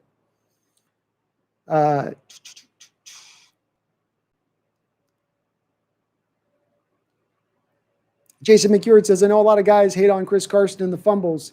Today, they put a hit on him, and I think most would hold on to a ball I think most would not hold on to the ball after being knocked out. I agree. I'm not going to kill him as much for the fumbles, Jason, at this point. I still am not totally assured that he has fixed the issue. The problem for me comes back to, again, when you sign running backs to contract extensions, they don't become more healthier than they were prior to the contract extension. Pretty much 9 times out of 10, 95% of the time, you're going to get a more injured player. So if the first 2 of his first 3 years were ended due to major injury, and now we stand here in his 4th year, and he's already kind of been banged up a little bit, it makes it hesitant for me to want to give him a contract extension because I feel like I'm just going to be throwing money away to the IR, which we can't afford to do when we're paying so much money to a quarterback at $35 million per year. All right, I'll take your word for it, but I thought Randall was on the active roster. I don't think he was, B. Russ, but maybe I am wrong on this. I could be wrong.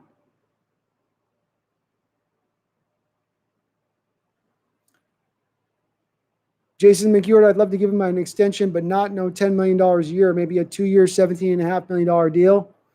I mean, maybe, man. Jason, it's really tough for me to do that when, like, the problem is you didn't address your pass rush this offseason, and it's god-awful, one of the worst in the leagues. You're going to need to do something on that side of the ball.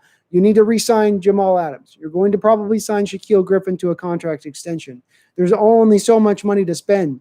Someplace you're going to have to make a tough decision and be willing to walk on a player that you just can't afford to pay. I just don't think you're going to have the extra money to pay for him at that point with the other things you're going to have to address this offseason. He won't fall in priority 1, 2, or 3 at that point. He's down at the 6th or the 7th priority, and I just, even at a 2-year, $17.5 million deal, I just don't think that there's the money that's available to do that. And I love his physical style as well, Jason. But the one thing as well with this is that the running back position is one that you can bring others in. Put an investment in every year, picking a guy between the 4th and the 7th round. Target a guy that fits right for your scheme. You want a hard runner? You want a bull? Target that guy in that draft, and you'll usually find a guy like that in every single draft. Running back tends to be one of the deepest positions in every single draft. You can find a guy with some good value there. You don't have to pay for it. If you don't have to pay for it, you shouldn't pay for it. That's the way you build your roster poorly. Y2K, so how did Chris Carson go out into the game after being knocked out? Seems kind of sketch. I thought it was sketch as well. To me, it looked pretty straightforward, like he was concussed. They said he had the air knocked out of him, but the guy went and helmet him. He was nowhere near his chest or his stomach. Maybe somebody fell on him with an elbow, I guess. But he looked a little dicey to me. Just a little bit dicey. Random McDaniel, I want to see Russ throw a jump ball to DK in the red zone. Every time we have the ball inside the 15 and DK split wide, I tell my wife, fade route to DK. Remember we force-fed that throw to Jimmy? Yeah, and we not only force-fed it to Jimmy, by the last season Graham was here, Russell and him were really almost automatic when they got into those points, and Russell throws a very good fade ball. I don't know if DK is maybe as good at it. I've seen them do it last year a little bit, and he wasn't as good about just the feel for it, getting off the press in a timely fashion. Sometimes the timing of the route was thrown a little bit off, and maybe that's just not DK's game as much, but I wouldn't mind seeing it. But again, too, you can't argue with the results, man. When you got 11, 12 red zone possessions, you've scored 11 out of them. You've scored 11 touchdowns. They're being very efficient in the red zone right now. So I wouldn't want to break something that's working. Roger Fed says 16-win game season. I'm open to it. Roger. If the division's going to be a little weaker than we thought, maybe they can make it go if they can bring in enough reinforcements. But hard to see 16 wins. Hard to see him pulling that off. Gabe Era, I don't know who's worse, Trey Flowers or Kelly the Bum Jennings. Oh, Gabe, come on. That's not even close.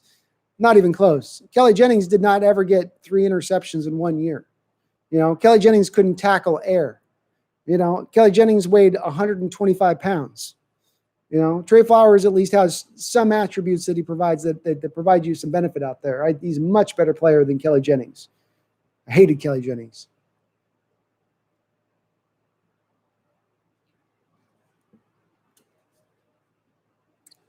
McFamily 79 says, do you think the Seahawks will make it to the Super Bowl? McFamily 79, what has to happen is they can, but a few things need to happen, in my opinion, for that to happen. You're going to need to bring at least minimum 2 extra guys back on board here. We need to add another couple of guys on that defensive line to reinforce the ranks a bit, round out the rotations, lower some of these guys' snap counts. So some of the guys that are giving you actually some decent snaps can get a little bit fresher as this year goes along.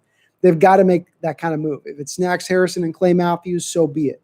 If it's Snacks Harrison and somebody else, so be it. But we got to get some more reinforcements on those ranks. I can't see a team that's going to give up more yards against the pass in NFL history going and winning the Super Bowl. It's really hard to see at this point and if that's going to be the way that this plays out. So I feel like they got to make a move, but I think they will. That's the thing is I'm anticipating that it's going to happen, McFamily. I do. So I do think that they can make the Super Bowl, and I think more so now they can make the Super Bowl than when I thought at the start of the year. Because at the start of the year, I thought the Saints were going to be more solid. I didn't know that Drew Brees was going to seemingly kind of fall off a cliff. I thought that the NFC East was going to be tougher. I thought Dallas was going to be a better team, that the Eagles would be a better team. They're not looking like it. And while Tampa Bay has been decent, they're not quite as strong yet as I thought that they would be. Not quite there. So the NFC East looks a little weaker to me. San Francisco having its injury situation. These things all open that door up a little bit wider for us to get out there to the Super Bowl. Matthias 23451, chances we sign AB, and what would have to happen for us to do it?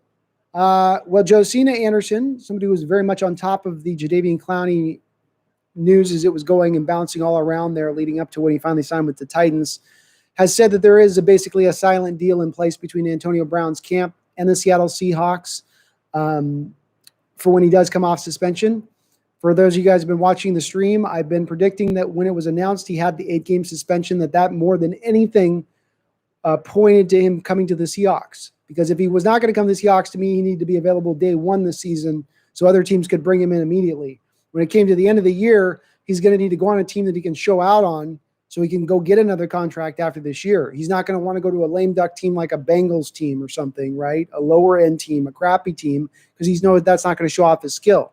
So that lowers down the list immediately right off the bat. Then we know on top of it, he's had his training sessions with Geno Smith in the offseason. He's had his training sessions with Russell Wilson in the offseason. I am led to believe that he's probably going to come here. If I'm going to give you his chances, I think it's about 85% right now. I think it's really, really a high chance that he comes here. It makes the most rational sense. I know a lot of fans hate it. I know fans think he's horrible. I get where you're all coming from, but it doesn't change the fact that it's something that seems to be where this is guiding us to. You guys act like Russell Wilson is Drew Brees. Randall Warford.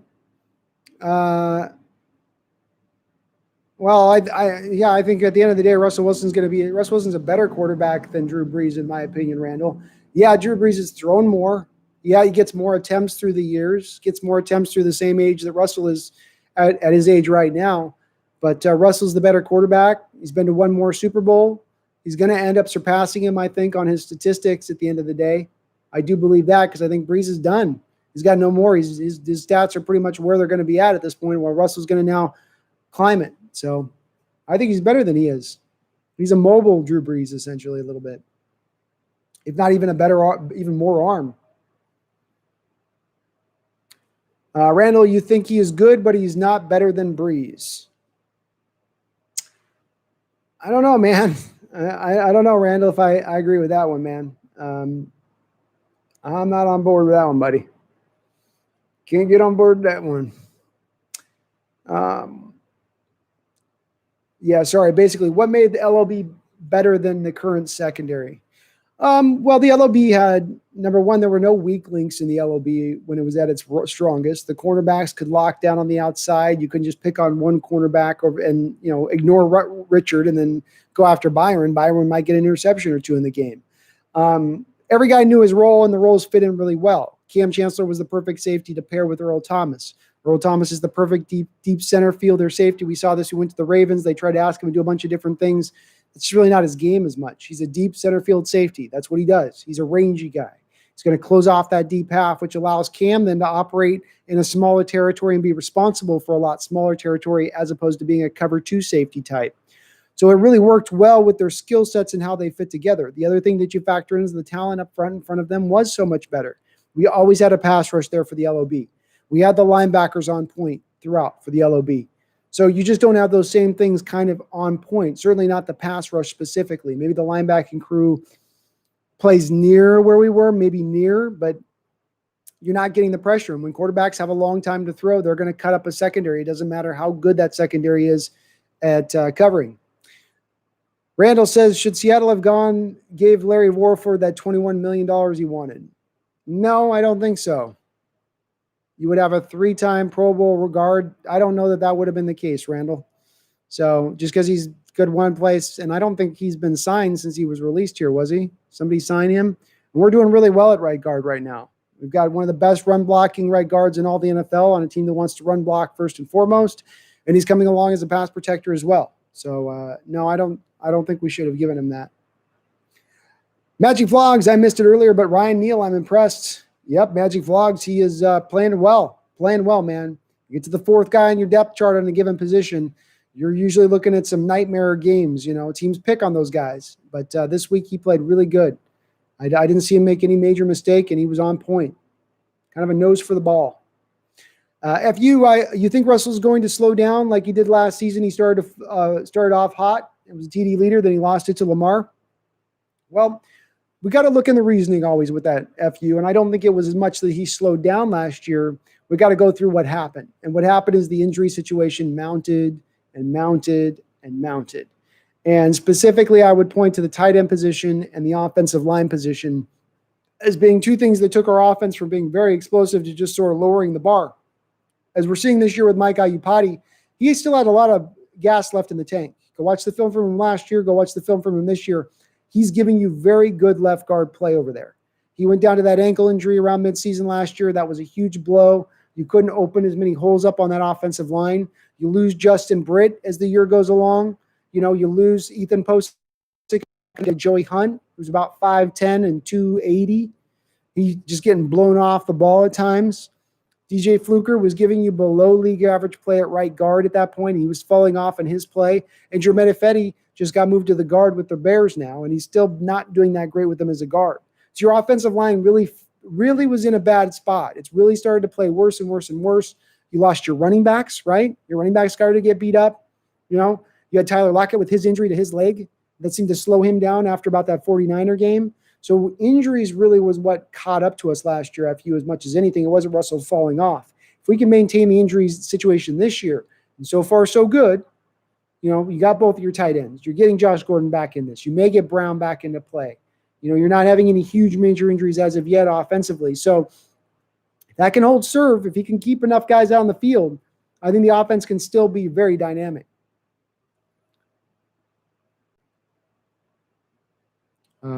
Randall did play B. Russ. Okay, I'm sorry, man. Sorry for making you crazy. Randall and Hellstopper elevate off the practice squad. I did not notice that. I'm sorry, guys. So my bad on that one. Gabe Era, do you think David Moore has better hands than DK? Not necessarily, no. I've seen David Moore struggle with his catch rate too. There were some close contested catches on spots. There was one where DK had it in his hands. The cornerback got his head on the ball. I don't think anybody's able to really catch that in that moment. I've seen that play happen at times, and once that helmet hits that ball, it's going to go bouncing out of their hands. No, I think that they probably have very similar hands, Gabe. Randall Warford coming in strong. Randall with the trolling. Strong. That's strong trolling. DK average at best. Russell's no Drew Brees. You can try to drop the hook, man, but it's getting old hat around me for here, you know. It's not even, doesn't even raise a flicker on my light. Have a good one, OCC. Write a great essay. Thank you so much. Appreciate you jumping the stream. Very hairy Larry, what's up? FU, who do you think we're going to let walk in free agency this year? I think you're going to see them let walk Chris Carson. I do think he goes in free agency this season.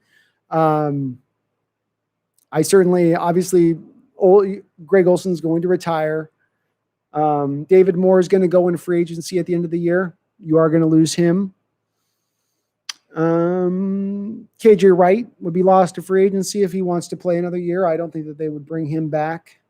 Bruce Irvin, you might, if Bruce wants to come back on a minimum deal next year, maybe you bring him back around. Who else? I think you'd re-sign Iupati right now. And I think Posick is still able to be a restricted guy. You can still put a restricted tag on him this year, so I don't think he's a true free agent. That's about it. You don't have a lot of free agents that you have to sign. You're kind of okay right now with that, FU. Yeah, Randall's trolling hard, man. Randall's trolling hard. I do have one thing I was going to talk to you guys about, which I think would be an interesting strategy for a coach, and I want to check with you guys on what you thought with it. So you've got this situation where you're up on them at this point, right? And it's a 15-point lead, and now you're going for an extra point. If I was the head coach, am I crazy for in that moment, rather than going for the extra point, turning the game into a 2-touchdown, two-point conversion is what needs to happen in order for them to tie you? I think coaches in that moment should go for 2 because they still have to go and get the 2-point conversion, right? But if you get that 2-point conversion and it's 15, now you've turned that game into a 17-point lead and you finish the game. It's over with at that point, right? I've been very interested to see if maybe that's a possible, way, like if that could be pulled off or not. I don't know if it could. I know if anybody else has ever done that from a coaching standpoint, but I thought that would have been an interesting call by Carroll. Go for the 2 there, get the 17-point lead, and effectively just close the game. FU, Russ, the best deep ball throwing QB in the NFL right now? Yeah, absolutely is. And I think he may not have the strongest arm, but he's the most accurate, throws the best ball, puts the ball in the best position for his receivers to catch it. Some guys can get it down the field, but it's coming in like a rocket. And it's kind of like Josh Allen does, where it's just like it's thrown with so much velocity and speed and so lack of touch that it's just but he is by far, man, by absolute far the best. Y2K says DK 4 catches each game for essentially 100 yards. And he's been every game just consistent, man. He's making those big shots every game. He's not a boom or bust guy. He's just right there when we need him. That's why I say I think they've got a really nice balance between the receivers, the tight ends right now, even the running game as that's being worked in. They really got a good feel for right now how to use these guys, I feel like. It's pretty nice. FU, what about Dunbar? Are we going to sign him? I don't think so, FU. The 2 positions on this team that are what I would call devalued positions you can go out and draft at lower rounds. You don't have to put as much value into. Running back and cornerback. Now, we can talk about running back in a second, but the cornerback position, the reason that's devalued is because you play so much zone and you play so much cover 3. You have the guy essentially playing zone and playing the same kind of zone, play in and play out very often. This just reduces the need to have a sticky cover guy, right? Reduces that a little bit because more often than not, you're having them protect the deep part of the field. You're leaving open the underneath routes. So I would argue that what you really want to do is a lot like the running back. You probably have to give up more value, whereas the running back, I say every draft, go get a guy in the 4th to 7th round, throw them all into a competition and see how it shakes out. What I would also do in addition to that, would I be looking from somewhere between the 3rd to the 5th round for a cornerback, for somebody to bring in at that point and bring in a more of a young guy that I can just kind of insert in there. So I wouldn't with Dunbar. The problem I have with Dunbar is he's injured a lot. He's been injured a lot. Now he's injured with us already to start off his career here with Seattle. And he's only going to be getting older now. I think he's going to be 29 years old. I'm not there. And while he's had his hands on some balls this year and he's looked good at times, he's also got beat up pretty good. That Falcon game, he got owned pretty well. So I'm not quite there for him as far as willing to sign him. I need to see more from him. Chad, that's like when Pete went for 2 to go up 9 against New England that one year. Yeah, man, Chad, it's like I'd like to see it. It just seems like the smart way to go because, again, I know that, they have to go for 2 twice, but going for a 2-point conversion when you're lined up on the 2-yard line, that an offense can get 2 yards pretty easily. That's hard for a defense to stop, as opposed to you get up by that, basically at that point now over 2 touchdowns. Again, the game's completely over. They're not coming back unless they convert an onside kick. That's the one spot, if I'm a coach, I can kind of put myself in, and it's strategy-wise, that's where I would go, knowing, again, how high conversions get converted and all that other stuff, factoring all that kind of stuff in. Y2K says, I wish we did more deals. And what's up, Chad? I wish we did more deals like Jaron Reed's. If he does well and wants to hold out for a contract, we can just trade him for like a 2nd-round pick. If he sucks, we could just cut him, win-win. I agree. They've definitely gone back to the 2-year deal, Y2Ks. I mean, that's what we saw this offseason, right? Cedric Abouge, BJ Finney, Brandon Shell, Bruce Irvin, Benson Mayowa, Jaron Reed, Greg Olson. 1-year deals, 2-year deals, not a lot of stuff put out. They've given themselves a lot of flexibility going into the future by going to these short-term deals. Sometimes you can pay max value in the moment, but this was a proven deal in certain respects from Reed's standpoint. It wasn't a proven commodity. I will say he's playing really, really well this year. He's been a lot more closer to that mold of that 10.5 sack season than he was through his first couple of years. He's more into that place that we saw him play earlier. I like where he's coming along at. I really do.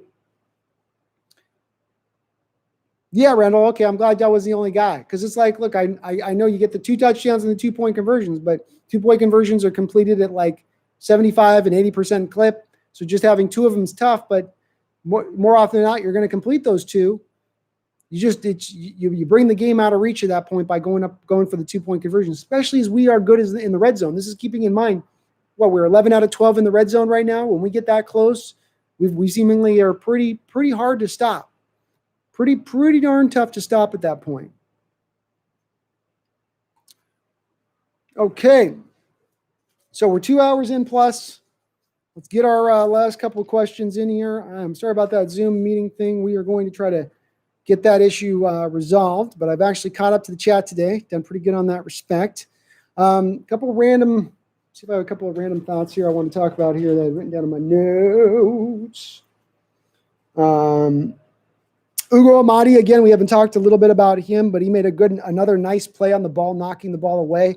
Something I've talked about with Ugo wanting to see for him for a while is an ability to make the play on the ball. We know we can do all the other things. He can tackle. He's instinctive. He's a good football player. He's just a natural football player. But can he make the play in coverage? In Dallas last week, he made a couple plays. This week, he's made a couple plays.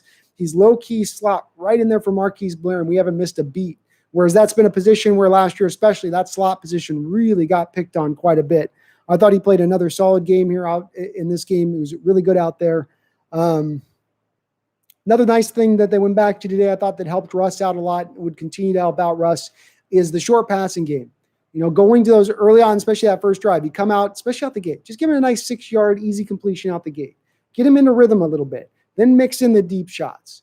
And they went back to that short passing game where last week we saw them leave it a little bit, especially into the second half of the Dallas game where they started to falling in love with the deep shots down the field. Go back to those running backs at times. Those plays are going to be there. Those guys are dropping so deep into their coverage because they're so worried about Russell's deep arm that they're going to allow those 5, 6, 7-yard plays.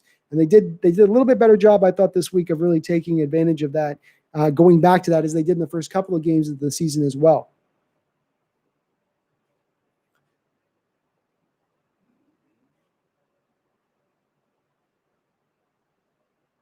Oh, Gabe Harris says, your thoughts on Travis Homer.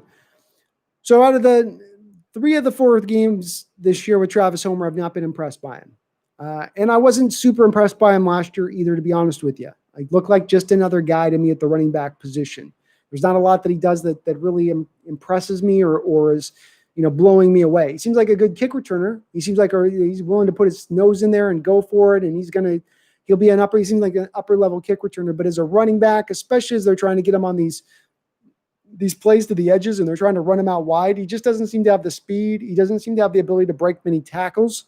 He's not really twitchy in the open field. He doesn't have a lot of moves out there. I think he's a hard runner, but I think that he's going to be a little limited in his upside at this point. I really do. And I'm starting to lean back into thinking maybe DJ Dallas is a little bit of a better player, and this is more of an answer for us as a potential guy, as a rotational guy long term. But I think he had a rough day today, man. He did. He really did. Maybe the blocking wasn't as good on his runs, but he hasn't.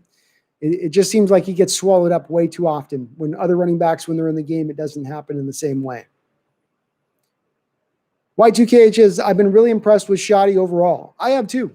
Shoddy called a really good game today. I mentioned just like the short passing game and bringing that back into the fold. They're really tough to predict right now. You look at what they did on a couple of things we wanted to see. Built within the let Russ cook crowd is kind of a couple elements. The one element was let him throw on first down more often. Last year, you were the most predictable team on first down at running the ball. Now we've become the most unpredictable team on first down in throwing the ball as often as we have. That's part of the let Russ cook thing. The other thing was running up tempo, running a little more up tempo, running a little hurry up at times. David Moore on that touchdown catch, they ran on up tempo there. They did a couple times in the first half as well. Not throughout the whole game, just little moments you sort of sprinkle it in. I love to see that. I'm sure that Shoddy's putting his input in on that kind of stuff, but he's calling a great game from the booth. Fantastic game. He's calling schematic stuff that's wide open. When you're seeing short little cross routes or short dumps to the running back or guys running open and free, that's because they're schematically getting those things wide open. And he's putting those players in that position to succeed, which is all you can ask of your offensive coordinator. It's up to the players to make the catches at that point and do whatnot. But he's been really as good as we've ever seen him here, Shoddy, and by a mile, by a country mile, he has been. Maxwell Winnie, what do you think about Jamal Adams and his absence? Do you see more holes in the defense than there was the first 3 weeks?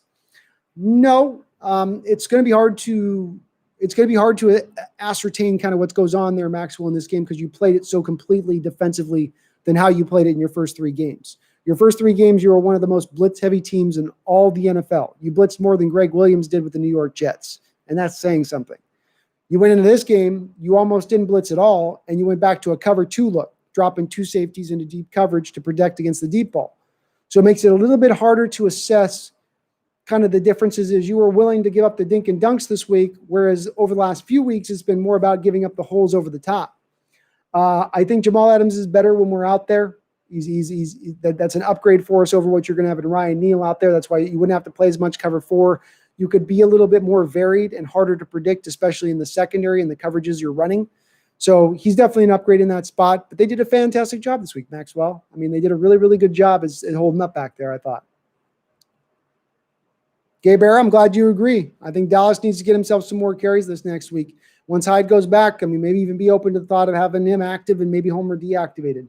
I don't know what Dallas can do on kickoff returns, but Homer's just not look good to me running the ball right now. Just not look like a guy that can get it done running the ball.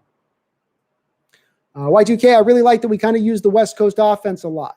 Yeah, we do, especially on some of those short routes. We did some more of those the slant stuff that we did. Very, very West Coast offense related, just so short routes are going to be available at times because defenses are playing so heavy to the deep ball. It's going to be right there for you to go take. It's taking candy from a baby if you want it. You just got to be willing to take those check down routes. And Russell sometimes gets his eyes real big and he wants to get the deep shot, wants those deep hits. If we sign AB and Gordon and Phillips coming back, do you think DK numbers are going to decrease? How is the offense going to work with Tyler and Moore with all these receivers we're going to have? No, I would not see if Antonio Brown comes on. I think it would be an indictment of the fact that they're probably going to put Philip Dorsett on the IR for the whole year, which is what I'm kind of still expecting anyway right now as it is. So I don't know that I yet believe FU that Phillips is going to be a part factoring in on that. Yeah, by the sheer chances of things, by the sheer number of guys you've got at that point, DK's numbers are going to go down a little bit. Russell's going to attack his mismatch. If he's got the third best cornerback on the football field playing up Antonio Brown heads up in the slot, Russell's going to be going and feeding Antonio quite a bit at that point. And at this point, Russell's been trying to work it to DK, even though DK getting the number one cornerback on him week in and week out. Stephon Gilmore, Xavier Wood, Howard, So, yeah, it'll decrease, but I think that it's going to be balanced and he'll still get his touches. It's going to be very hard to double up guys when you're running that much talent out on the football field. And then it's I think it's a pure competition at that point. Who's the best guy up? Y2KH says the backup defensive tackles played well. Yep. Shout out to Anthony Rush and Brian Monet. Brian Monet's been fun. We needed Brian Monet this year. We lost Al Woods. We didn't sign another guy after we lost Al Woods. So much was built in hoping that this guy could be a player for us on the defensive line. I was skeptical. I was very skeptical. But man, he's been a good player. He's been a really good player for us this year, and we desperately needed it. So we have nothing behind Jaron and Puna. If he wasn't anything, and those guys are running out like they're having to run out, we're probably in a lot of trouble. So his development has been huge for us. Huge. What is your score prediction for next week's game? My score prediction next week's game is going to be 34-21. Seahawks put up 34 points. Vikings put up 21. I think we get over a 10-point win in this next game. I think the Vikings are going to struggle next week against us. I think we're a tough matchup for them, D-Boy. I think the way we just kind of allot up against them fits really well for what we want to do. Y2KH, final grade, Cody Barton's grades. He caused a pick, missed a tackle, I'm not sure. Cody Barton in this was probably about a C for me. Outside of that tip pass, there wasn't a lot that he saw that I saw that really was dynamic out there. Kind of disappointing. He wasn't a huge disappointment, just didn't really pop much off the film, and I'm still waiting to see this guy kind of go out and really make some plays out there. Last year, he didn't do a lot for you out of the Sam linebacker role, and this year it was a lot of the same kind of play. He missed tackles last year. He's missing tackles this year. Not good. The kid's got to kind of start to put it together a little bit. He does. He's got a stacked linebacking crew here. Shaquem Griffin is playing with his hair on fire. Brooks is going to come back. This guy wants to get his opportunities. He's going to need to start showing out a little bit more than he is. FU is scared of signing AB. Was it he going to do a DK? AB is a diva. Don't want him to get into DK's head and turn him into one. So FU, I've had a few people that worry about this as well in the chat. You're not the first one that's voiced that to me about Antonio Brown's a locker room cancer, and if he comes in here, he's going to destroy the locker room. Let's understand, here's the deal with Antonio Brown right now, FU. He's on his last chance, last leg. TF's any locker room up after this point. He's not going to be re-signed by anybody, anywhere, no how, no way. It's not going to happen. No. So he knows this, I'm going to guess. Guys tend to know when they're on their last legs, their last chance. You go out and you sign him, it's not going to be for very much money. It's going to be for very little. $1 million, $2 million maybe. You only get him for half a year. Prove it deal. That contract's not guaranteed at that point. He's on a week-to-week contract essentially because you can cut him at any time and say, bye-bye, Antonio. And if you got the receivers there with Moore and Josh Gordon around DK and Tyler and you're feeling good about it and he just barely shakes that cart, just barely tries to tip over the boat. Bye. You're gone. They will be very sensitive to it. There'll be that quick hook right over the top of his shoulders if he steps out of line even an inch. I don't expect him to do that. I'm willing to take that risk. There's no risk here, man. There's no lot of some money by doing this here. You know what I mean? It's all upside. He steps out of line, bye. And I'm not buying that he's going to get into DK's head. I don't think anybody's watched Antonio Brown's career trajectory at this point and said, yeah, I want to do that too. That's the way I should go about it. I don't buy it. This isn't a success story. This looks like a tragic tale, a cautionary tale. All right. We are 2+ hours in. Let's get the last few questions in, and then we will close this off. It's been a great little chat here today. Appreciate you guys jumping on in. Sorry about the little buggy stuff that we had to deal with. We're going to try a couple other things here to try to get that fixed. I got through all of my last little bit of thoughts that I had to go through on that. Great win this week, guys. Great win. Don't hand wring over this. Don't worry about this. You're 4-0. There are some holes on this team, but there are some things that are still able to be fixed here. It's an imperfect situation, but this is an imperfect season. Russell continues to play at that MVP level. And if he's playing at MVP level, and not just MVP level, but almost a Michael Jordan-like level at times, you got a chance. You got a chance to push into that Super Bowl. So we'll just see how we can monitor it. If we can get through the Vikings this week to 5-0, get to the bye week, know you got those reserve forces coming back into play down the line, hoping you're relatively healthy at that point. Seattle's in a real good position to push down the train. They're right there in prime position to get that first round bye at that point. Chad, not sure if snap count for Alton Robinson, but he had a good play late. Think he may need to start more. Seeing more playing time. Chad, I think he should get more playing time too. It didn't seem like he was in that game hardly at all to my eyes, which is shocking to see because the Dolphins had a lot of plays out on the football field in this game. They seem to be kind of protecting him a little bit and reducing his snaps. I know the play you're talking about where, again, he flashed that ability to chase down the play on the backside, run down the ball carrier. Really good play on his part. Sure hope we can see a little bit more of this kid. He seems like he's got some juice to him, man. He's got something to him. Y2K, thanks for the stream. It's good to see our kicker get off to a solid start. Absolutely good to see Briars. Kickers, just like cornerbacks, man, they need their confidence. And when they start to lose their confidence, you see other things start to derail a little bit.